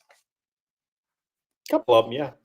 Yeah, I mean, he looked very nonchalant when he was kicking. Maybe that's just his style. I don't know. I've never seen him kick before. So maybe that's his style. I was hoping for a little bit more hang time on some of them. The end result, let's say maybe they weren't pretty, but the end result, they were all inside the 20. And so, okay, like I could live with that. They were inside the 20. They, they flipped the field. But yeah, it wasn't pretty. But Mitch Jeter, 3 field goals, those were major, right? I mean, he did all the scoring in the first half. So that was major. And then the last one that he hit sealed the deal, right? And so, yeah, he was clutch, man. 3 for 3. They brought him in because he's accurate. And guess what? He was accurate. So loved it. Spark 5219. Besides the fantastic victory, the next best thing was being able to sync my Notre Dame radio app with the play-by-play and not listening to Kirk and Chris. Oh, Yeah. you know, Vince, I push back sometimes on the whole ESPN Sure. bias. I'm like, I think there's an overall bias there because there's competition between Notre Dame and NBC school, and they're, you know, they're Well, not especially an now that ESPN school, but now that ESPN has the SEC. right. Yeah. But one person that has all had a very clear, I don't like Notre Dame, and I'm going to not be able to be objective when talking about them is Chris Fowler. Oh my gosh. I've never thought Kirk Herbstreit was an anti-Notre Dame guy ever, although some of the comments I heard he made tonight were disappointing for him. Fowler's always had an anti-Notre Dame. You know what I mean? It's just, yeah. Well, the comment that you brought in was I had already brought it up earlier in the show, and it just ticked me off. Like I was getting ready to turn off the TV, come into the the office to get ready for the show, and he's like, "Oh, there's better defenses coming, so they better be ready to go." Like, really? Like you just sat through that entire game and you watched this defense do what they did, and supposedly watch film of this team. Supposedly, you've seen enough, right? But Right. you in person, you have seen enough Notre Dame games to know that this defense is good. I know you watched this defense against Ohio State the last 2 years. I know you did that. Right. So like, what are you talking about, man? Like that ticked me off. That was the first time that he ticked me off that night or tonight. Yeah, they're going full in on the SEC homerism now that they have full rights to the SEC. Right. It's going to get worse. But I told y'all before the game that if they win, ESPN and SEC schools will be like, well, A&M's not that good, blah, blah. I told y'all that's exactly how they respond. I'm just disappointed Kirk Herbstreit did that. But, yeah, he did. Must have been in trouble for some comments he made recently, so he had to get on the Toad Company line for this game. So, who knows? Nonsense. That's why I wasn't paying a whole lot of attention to what they were saying during the game. But anyway, Andy Milton fan, thanks for the super chat. Appreciate it. Notre Dame was faster. Gives me optimism. Let's go. You said it. You witnessed it in person. Vince, their corners at times are toying with it. Texas A&M's receivers. Yeah. I mean, just toying with them. That's awesome. And I mean, you saw what the running backs did. I mean, there's a couple times like I think they got the angle, and then Joe Darian or Jeremiah would just kind of outrun them. Yeah. There's no doubt. They were clearly the faster team. There's a couple times I thought A&M was going to get to the edge and a linebacker just closed, or a safety came downhill and just closed. They were absolutely the faster team today. I would also say this: I don't think A&M's one of the fastest SEC teams either. Fair. Like that's one thing we talk about. Like they're not like, oh my gosh, they're the second fastest team in the SEC besides Bama. They're not. But that was the whole point that I had coming in. This team is not who you all think that they are. Exactly. You know what I mean? It's because of the SEC shield and because of how big the stadium is and all that nonsense, which, if fine. They were a Big 12 team, nobody would have picked A&M to beat Notre Dame. Right. Exactly. Brian Madsen, thanks so much for the super chat. Appreciate you. I thought the O-line played pretty well. It's only going to get better. Agreed.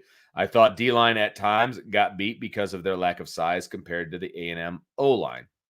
There's a couple times for that. There's a couple times I felt like A&M was able to get a push. There's a couple drives where I thought they were starting to lean on the O-line a little bit, and they weren't like gashing them for. It was like 4 here, 5 there. Yes. Vince, I think they had one drive where I think they ended up kicking a field goal or got a touchdown where I don't know they had a single play that went over 10 yards. Yeah, well, it was the touchdown drive. It was that touchdown drive. They had one play towards the end. I'm sorry, right. They had one play late in the drive that got him into the inside the 10. But it was the 14-yard run. To get to that point. Yeah, right. But up to that point, it was like I think the longest play they had was like 7 or 8 yards. Yeah, it was. But they were just leaning on them. Yeah, it was frustrating because I was like, "Oh, here we go." You know what I mean? It had that like end of the game Ohio State vibe, where they kind of gave up. Like Notre Dame goes down and scores, and then they gave up that touchdown drive to Ohio State. It's like, crap, here we go. You know what I mean? Like that's what I started thinking because of that drive. But then they came back and they, 3 and out punt. Like, exactly. Which was massive. Yep. I mean, after that touchdown drive, by the way, I just realized this, right? So after that touchdown drive, defensively, Notre Dame goes 3 and out, forced a punt, and then they go 4 and out on the final defensive drive. They only played 7 more plays defensively after they allowed Texas A&M to score that touchdown. And they didn't get another first down. No. Oh, God, no. Right? Not even close. Yeah. Not even close. 3 and out and 4 and out. Boom. Done. Yeah. So they made up for the touchdown drive. That's for sure. So, anyway. Well, and you're not going to keep a good team down like that for 60 minutes. For and sure. The offense was just giving them the ball back like real quick. Like they needed. Yeah. And that's why I felt like that touchdown drive was also huge for Notre Dame, that counter after the first stop, because you let that defense sit on the sidelines for 10 minutes, not of game time, but 10 minutes of real time. Yeah, right. They were going to be fresher when they got back on that final drive. Yep. Mike Farino, thank you so much for the super chat. Ohio State fan here. Oh, wow. Welcome. What stood out to Mike's me? been on the chat. He's been in the chat. So, yeah. Okay. A lot of post-game shows. So I haven't seen you all, Mike. So glad to have you in here, man. Yeah, that's fantastic. What stood out to me was 4th down play calls in Notre Dame's territory. I think back to 2022 game when Notre Dame punted in OSU territory in a close game. Freeman is a different coach now. He has a lot more faith in the players he has on his team as well. I think that's a big part of it. Like, hey, I'll go for it on 4th down because I got Riley Leonard at quarterback. Sure. And I have a defense that I know will bail us out if we get stopped. Yeah, I talked about that earlier, and I said that going for it on that drive, he went for it on 4th down twice, right? And to me, it was a twofold thing. Number one, he was sending a message to his offense, his young offense, especially the offensive line, that says, I think you guys got this. You're going to get this, right? So I think it was sending a message to them, but then I also said it allows you to make those decisions because you know the defense that you have as well. You know what I mean? It makes that decision-making process a little bit easier, but it allows him to show his faith in the offense, because I think that's going to come into play somewhere down the line, sometime this season, whether it's during the regular season or the postseason or whatever. He's going to have to put his faith in that offensive line again, and I think that they're going to do it. Technically, they did it on both 4th downs this time. But that second was a first down. Oh my bad. The second surge, he was very clearly past the line, but whatever. Yes. It is what it is. Oh, that was horrible. Thank goodness it did not affect the outcome of the game. Thank goodness. Yeah, for sure. ICURM with Irish Luck. Thank you for the super chat. Collins needs to be careful, but I love the fire and the attitude. The wide receiver didn't fight the last. Wide receivers didn't fight the last few years, and we need some fire. No, you love the fire. Bo competed his butt off tonight. There's no doubt. But, man, you just can't do that shove. They caught a break that they didn't throw that flag. Agreed. They caught a little bit of a break there. But you love the compete level. You do. You just got to, that's just – you can't cross that line. You know what I mean? But, yes, love the way just fighting for that ball. Then there's that back shoulder throw that he actually cut his route off a little too short, and Riley actually did a good job throwing it behind him, because if he leads him out of bounds. Sure. But Bo still had to flip his hips and catch. Like Jaden Thomas, receivers fighting. It's not just about fighting for the football on plays you catch, but remember 2 years ago that pick 6 against Marshall, where Tyler telegraphed a hitch throw and Jaden Thomas just sat and waited on the ball to come to him and didn't fight for the football. Except for that same play happened tonight, and Jaden fought the guy off and forced an incomplete pass. Exactly. We talked about that one too. Yeah, 100%. Right. And then 100%. Of course, the block he had on the Jadarian Price touchdown was phenomenal. Yep. So Jaden Thomas has 1 catch for 14 yards. That's it. But he made a huge impact in this game tonight with the way he played the game. And that's what you need to see. Yep. Tonight was Bo Collins' night making plays, right? And Jaden Greathouse had to make some plays. But this was Bo Collins' night. Next game it may be somebody else's night, and Bo Collins going to have to do the dirty work, right? But that's what we saw tonight. We saw some of those guys doing some of the dirty work, and that's where you want to be. I mean, it wasn't perfect blocking on the perimeter, but we saw them compete their butts off, and that's the key. Josh Phillips, thanks for the super chat. Good, resilient win. Trust the process. Agreed? Yeah, agreed. It's a good process. Now the next key is show that you can be consistent with this, with this compete level. And that's the thing we won't learn until we get further down the road. ICURM with Irish Luck with another super chat. Thank you very much. I was impressed with Sam Pendleton on initial review. What did you guys think?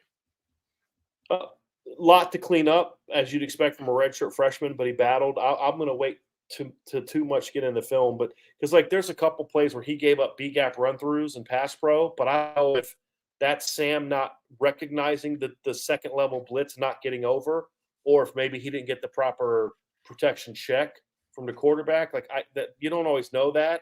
That's got to get cleaned up. There's certainly some areas where he had the false start, the bad false start, I think fourth quarter, right? Wasn't he the one that had the false start in the fourth quarter?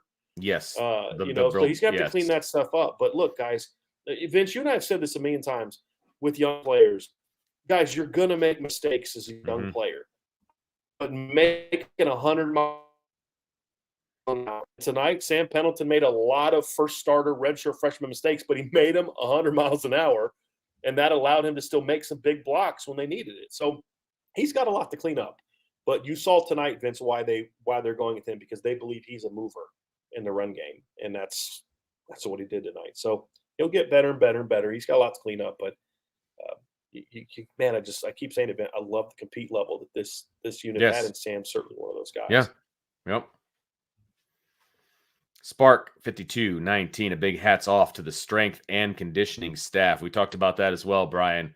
I always found it not funny, maybe not comical, but interesting when you hear other media members, when they're watching spring practice for 5 periods or 5 periods during the fall, and they're like, Orlando's doing a great job, and all this stuff. It's like, do you really know that yet?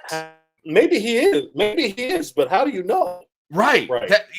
That's my point exactly. Yes. Right. Now we have seen it in a game, in an environment of heat and all of that, where the other team was struggling and Notre Dame wasn't, and they were the stronger team in the fourth quarter.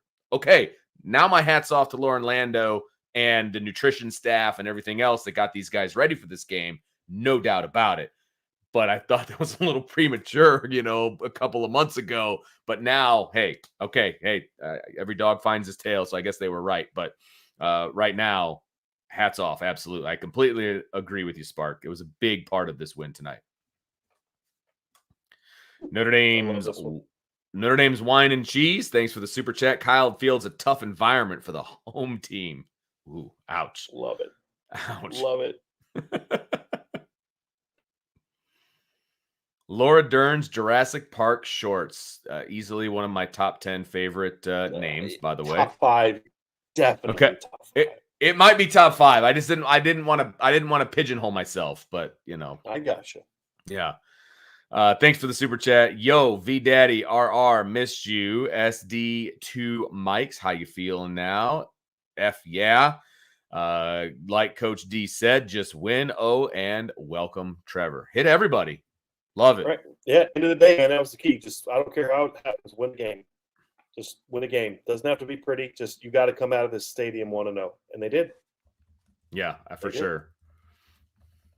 Laura Dern's Jurassic Park shorts again. Thank you for the super chat. Texas A&M D looked tough. Yeah, they were. They played well. Yeah. Nerd for life. Thank you for the super chat. All I heard was about crowd. They didn't do anything. One false start, if I remember correctly. Crowd doesn't cause PI or holding. Defense was unreal. I love Riley. He's not perfect, but dang, that Hart missed 88. That Hart missed it. I don't know what the last part. Yep. I think he missed 88.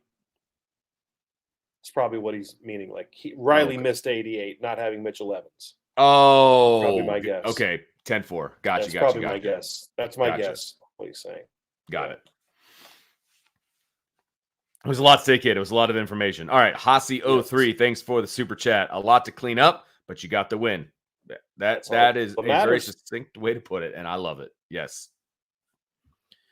Marion Miller, thank you for the super chat. Really appreciate it. The rotating linebackers were flying all over the field tonight. That's one of the things that I want to watch more specifically. Offensive line and linebacker play, to be honest with you, when I do the look back, because I do want to see kind of what the rotation was from the linebacking core. How were they doing? There were a couple of times where I thought They took on some blocks when they maybe shouldn't have. The block destruction wasn't fantastic, but there were other times where I thought that they were very quick to the hole and making plays. So just want It's like, yeah. there was a swing pass that Jaden Osbury did not play well at all. Then you go back and watch that first drive on that third down stop. Jack Kaiser's out leveraged on that wheel route, but Wegman misses because Jaden Osbury's right in his face. Mm-hmm. Go this way, Vince, they were great. This way, they weren't always. They were a little bit more inconsistent.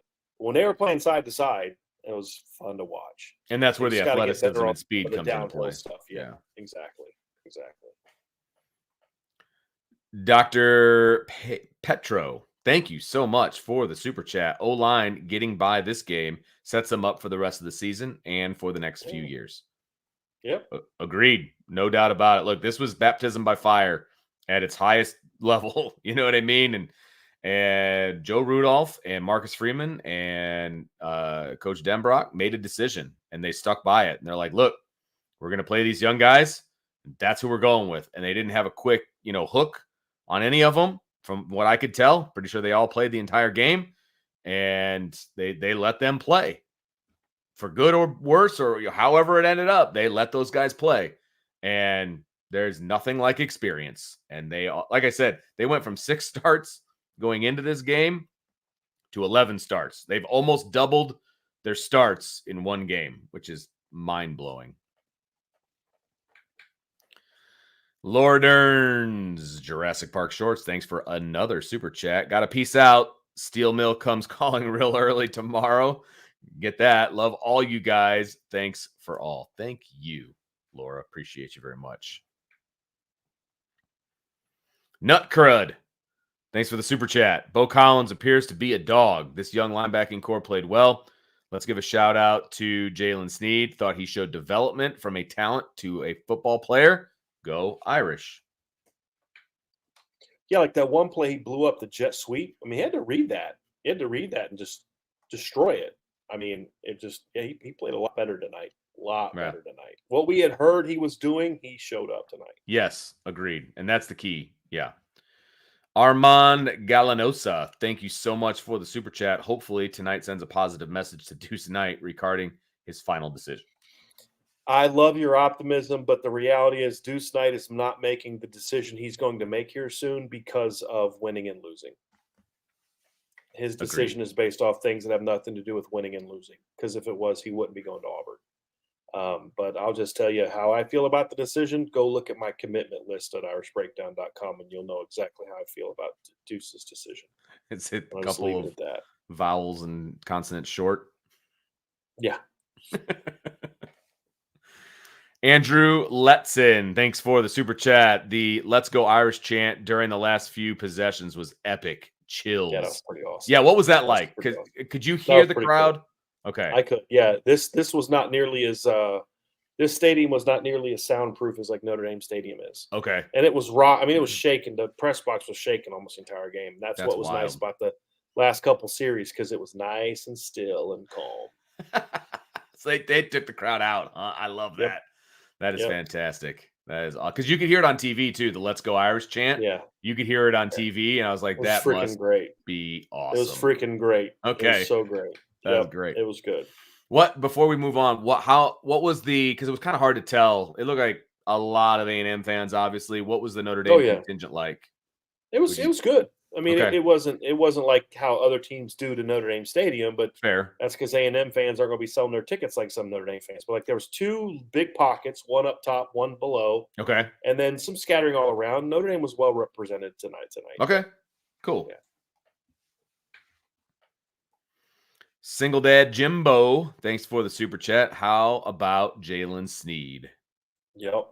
He's got the rocket emojis. Played well. Yeah. Played well. Best I've seen him play. Just kind of got 3 super stickers in a row. One from Ed3. Thank you, Ed, so much, man. Really appreciate you. Raymond T, appreciate your super chat, man, very, very much. And then my guy Tim Opal, one of my former players, Tim. Tim Opal with the super sticker. Appreciate you, Tim, so much. My guy Spanky had a super chat, but he also put a bad word in there that I don't want to bring up on the chat. But he said, you did it to me too, Vince. He also did it after the field goal and after I explicitly told him not to. don't know what that's in reference to. It's in reference to basically being excited in a text before Oh, we knew because what I was happened. giving you guys two. Yeah, that's right. Because I was texting Jason too. Yeah, yeah, that's my bad. I keep forgetting that you guys aren't watching the same time I am. It was great, no, Yeah. because I was like, oh man, well now I know something good's gonna happen. But then I could sit back and not be nervous and actually Right. watch something good happen. You know what I mean? Right. So it Yeah. didn't take away from the excitement. I messed with my wife one time during a game because it was a game that I couldn't travel to. So I'm watching the play-by-play as I'm watching the game, so I'm Sure. watching the live stats. Yep. And the the live play-by-play stats comes always up. come up before the game. And so I'm like, I bet you they're doing this. I bet you they throw to this. And she's like, man, you're getting all these right. And I start laughing. What? I said, I got the play-by-play right here, babe. She's like, oh, that's messed up. But yeah, I was like, I have to take because I always have the live stats up as well for just to back up what I'm writing down. Anyway, so I take my laptop and I kind of close it because I don't like seeing the play-by-play before I actually see it on TV. So yeah, that's always a thing. Yeah. Lil Bep. Thank you for the super chat. Really appreciate it. Loudest ND fan from Nashville. Let's go Irish. My girlfriend learned how obnoxious I can be during Irish football games. Let's go IB. Love that. Love it. Yep. That's awesome. Yep. Nashville's an awesome city, it. by the way. The key is that she's still your girlfriend after the game. Yeah. That's the key. Exactly. Let us know how that goes. But Yeah. I'm glad. Yeah, that's hilarious. Little Bep again. Thank you for the super chat. Brian is getting me fired up. Choose one, ESPN. Right. I mean, just pick a lane and stay in it. If you're going to talk Right. all that noise about how good A&M was and how much Notre Dame was going to struggle with this, and this, don't give me they got better defenses coming Right. up down the road. How about you put some respect on that name? Because y'all didn't think they could do this, and they did exactly that. Right. And y'all act like Notre Dame played out of their minds. No, they didn't. And they still got that dub by 10 points. So They I don't did not really play know. well. I mean, let's be honest. That's what they are. Yeah. It's become a joke. It's sad, but they're what they are because they don't have any competition. But they become a joke, and it's disappointing. Yeah, it's very disappointing. D-Troll Hunter, thanks for the super chat. Trevor, get off and rest. Big day today / tomorrow. We got them off. Yes, we got did. them off. We did. Charlie Weiss's last belt loop. Thanks for the super chat, Charlie. Appreciate you. I was in the student section. That atmosphere was insane. Just got home a couple minutes ago. Go Irish. Manziel Rolex was shining from the field as well. Oh, was Johnny there, huh? Yeah. I mean, he was the guest picker for that match, though. Oh, all okay. I know is Johnny's team is 0-1 right now. That's all I know. Yeah, good. I didn't get to see any of that stuff because I was at a cross country meet this morning. But I didn't get to see it because I chose not to turn it on. That's fair too.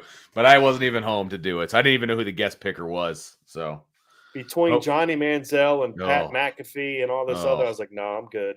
I'm good. Right. And Desmond Howard, just throw him into a hard pass. Yeah, I love this one. Carson Jackson, thanks for the super chat. So which team had guys cramping again? I remember there was responses in the chat, like when we were talking about like the heat won't play a big factor. Oh, you guys are crazy, and all the A&M fans are like, oh, it's just hotter in Texas. The heat means more in Texas. Yeah. Like, okay, well then how come your team isn't prepared to handle the heat? Because the team from Indiana looked totally fine handling the heat. They weren't the ones cramping up in the fourth quarter. Why was all your guys going down? Funny how that works.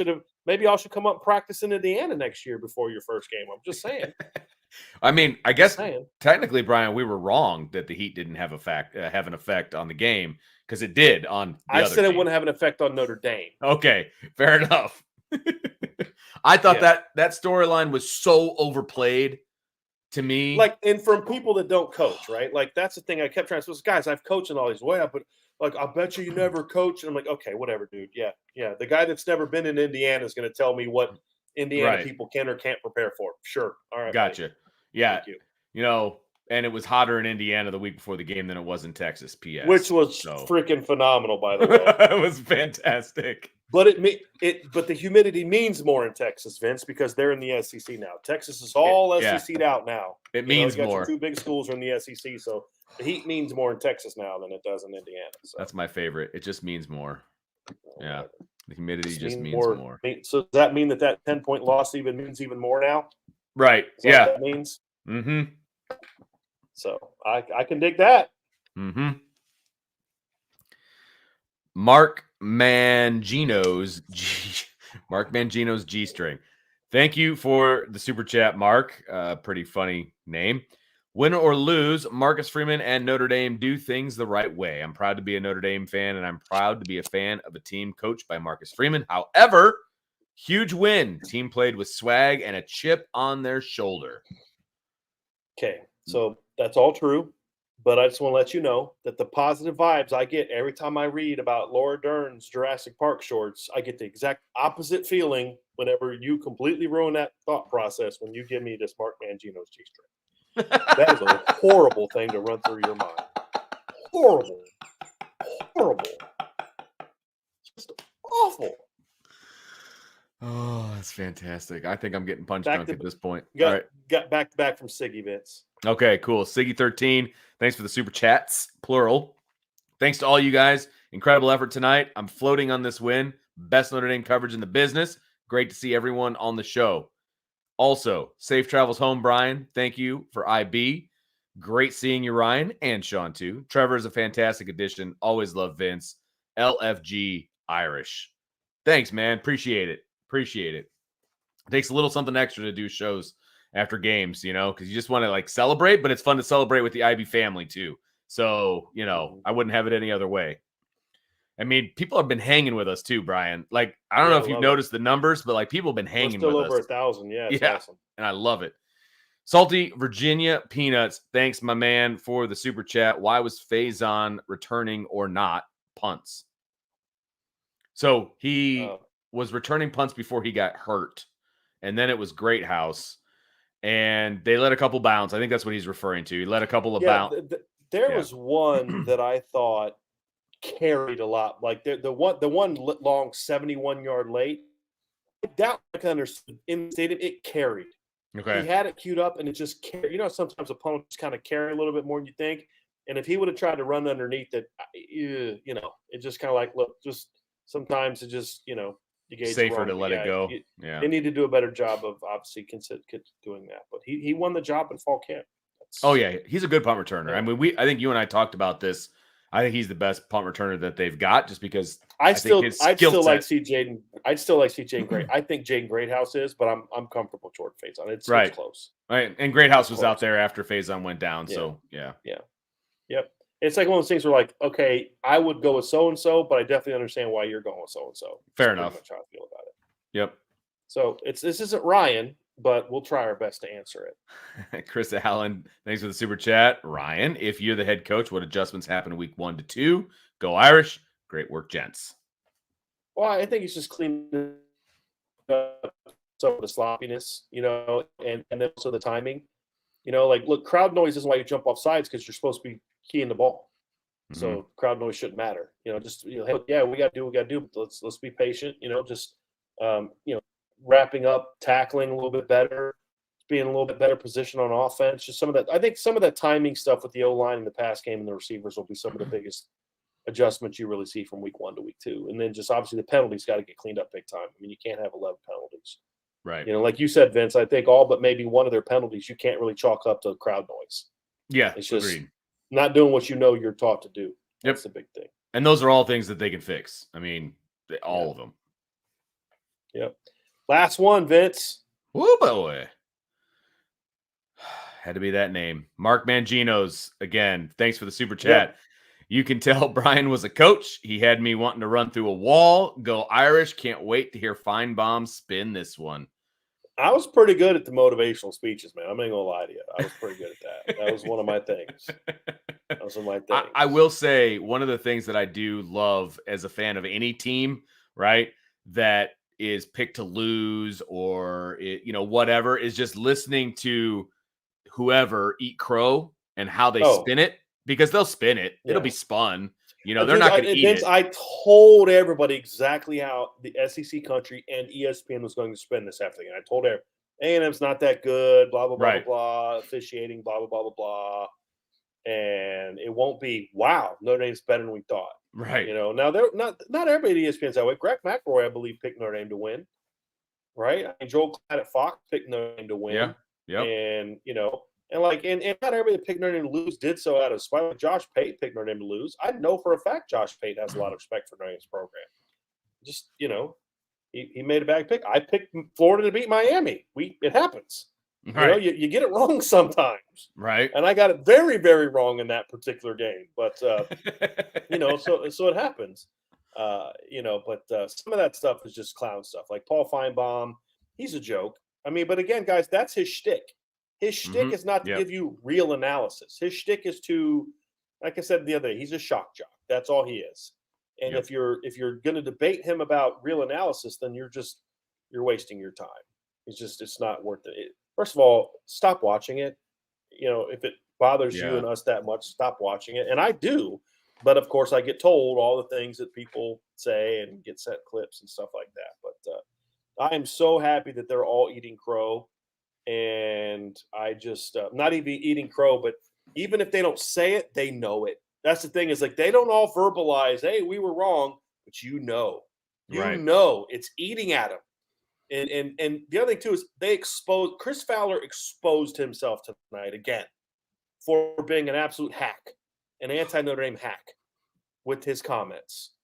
You know what I mean? He exposed himself for I don't really actually know football. I'm just a personality that got this cool gig, even though I'm not like even close to, I can pretend that I'm in Gus Johnson's universe, but I'm not.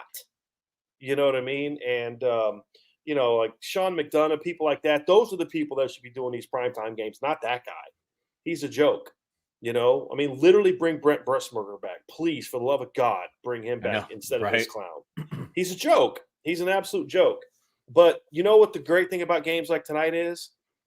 They get exposed, right? Because some of them, like, hey, they made Nick Saban made an honest evaluation. He experienced I took a shot at him earlier, but I was just kind of having some fun with it. Yeah. His team struggled with the noise at A&M the last 2 years. Only won by 6 last year, lost to him the time before that. I get all that. So he kind of projected. I don't think there was any bias there with Coach Saban, but he was wrong. A lot of the others, it's just like Desmond Howard just invents ways to not pick Notre Dame to win. I mean, like just some of those guys, it's like, dude, Notre Dame's on upset alert, Paul Feinbaum. Well, another one wrong. Got that one. Your clown show. A lot of these other guys, it's like I don't respect them because I think that they're not being honest. And when they're wrong, like, I really thought Florida had a shot to hang with Miami. I was completely wrong. I overstated how well their offensive line would play. I overstated how well they would put their receivers in position to be successful. I got that one way wrong. I'll own that. I got it wrong. It's not that Miami's, Florida's not as good as I thought they were going to be. Miami also played a lot better than I thought they were going to play. It really did. Miami played really well. And every time Florida tried to make it a game, and Miami said, nope, not today. We're going to kill you. And so props to them. But couple double-digit home losses to the non-conference, to the old SEC today there, Vince. Yeah, Virginia Tech wouldn't have blown that lead late. This would have been a really sweet day between the ACC and the SEC. So anyway, funny how that works. I wanted to go off even more tonight, but I just started getting excited about the team and moved off of it. But they're all exposing themselves for their clownery tonight with how they're viewing, how they talk about Notre Dame. Yes, but they'll learn. Yeah, they'll learn. I'm very curious to see how obviously I didn't watch any post game stuff tonight, but I am very curious to see because there's no NFL tomorrow or anything for them to really talk about. So I'm interested to see how some of these national folks start talking about how this game went down. Because look, at the end of the day, as of right now, because there's still a couple of games to be played, right? There's some high profile game tomorrow and then Monday. As of right now, this was the best game that's been played this weekend, in my opinion, right? I mean, it was. So it's going to get talked about. Where's Notre Dame on the radar? Like, that's what I want to know. We may not like how they're talking about it, but they're definitely going to talk. Yeah, right. That's what I'm saying. Like, For but sure. it's going to be a topic of conversation that they cannot avoid. You know what I mean? And so I am very interested to see how this goes. Absolutely. So is that okay? Yeah, that's right. You said that was the last one. All right. Hey, everybody, thanks for hanging out with us as long as you guys did. I mean, we had some big numbers in here, which was awesome. Still big numbers at 3:11 a.m. And it's awesome. We had a blast breaking this thing down. Obviously, it's always fun to break down a W. And Brian and I now, our task is to jump into the film. And that is exactly what we're going to do. And Brian's going to make his way back to South Bend, South Bend Granger area, and, dive into the film. And I'm going to dive into the film. And then Monday night this week, normally we'll do it Sunday night, but Monday night, we are going to have our Upon Further review at 7:00 on Monday. And we're going to have some fun with it. And like I said, it's always fun to break down a W. So I'm personally going to keep an eye on the offensive line and the linebackers. It's something I'm going to focus on. Brian's got his stuff he's going to focus on. We're going to have some fun with that. So if you're not a member of the board, by the way, boards.irishbreakdown.com, this is game 1 of the 24 season. There's going to be some extra stuff. I'll just say that because I don't want to pigeonhole you, Brian, or back you into a corner. But there's going to be some extra stuff on the boards that other people just aren't going to get. And that's going to start getting pumped out this week. So boards.irishbreakdown.com, folks. That's where you want to be if you want to get into that. So also, make sure you make sure you subscribe, make sure you hit the notification bell, share with your family and friends, all the fun stuff. But at the end of the day, boards.irishbreakdown.com is where you're going to get all the good stuff. And so we will continue to break down this game tomorrow and Monday. And then we will turn the page to game 2, home opener. But as of right now, they're 1-0, Brian, and we can sit and we can celebrate that and have some fun with it over the next couple of days. And then we go on to game 2, and we just keep on keeping on, baby. And Notre Dame's 1-0, huge hurdle to get over, and I'm fired up, man. I am super fired up. So, Brian, have a safe trip home. I will see you very, very soon. And everybody else, thanks for hanging with us. Appreciate y'all. This is the place to be after games. Every Saturday after games, make sure you're hanging out with us. Appreciate IB Nation. Thanks for hanging out with us. So until then, that's Brian. I'm Vince, and we will talk to you next time on the Irish Breakdown Podcast.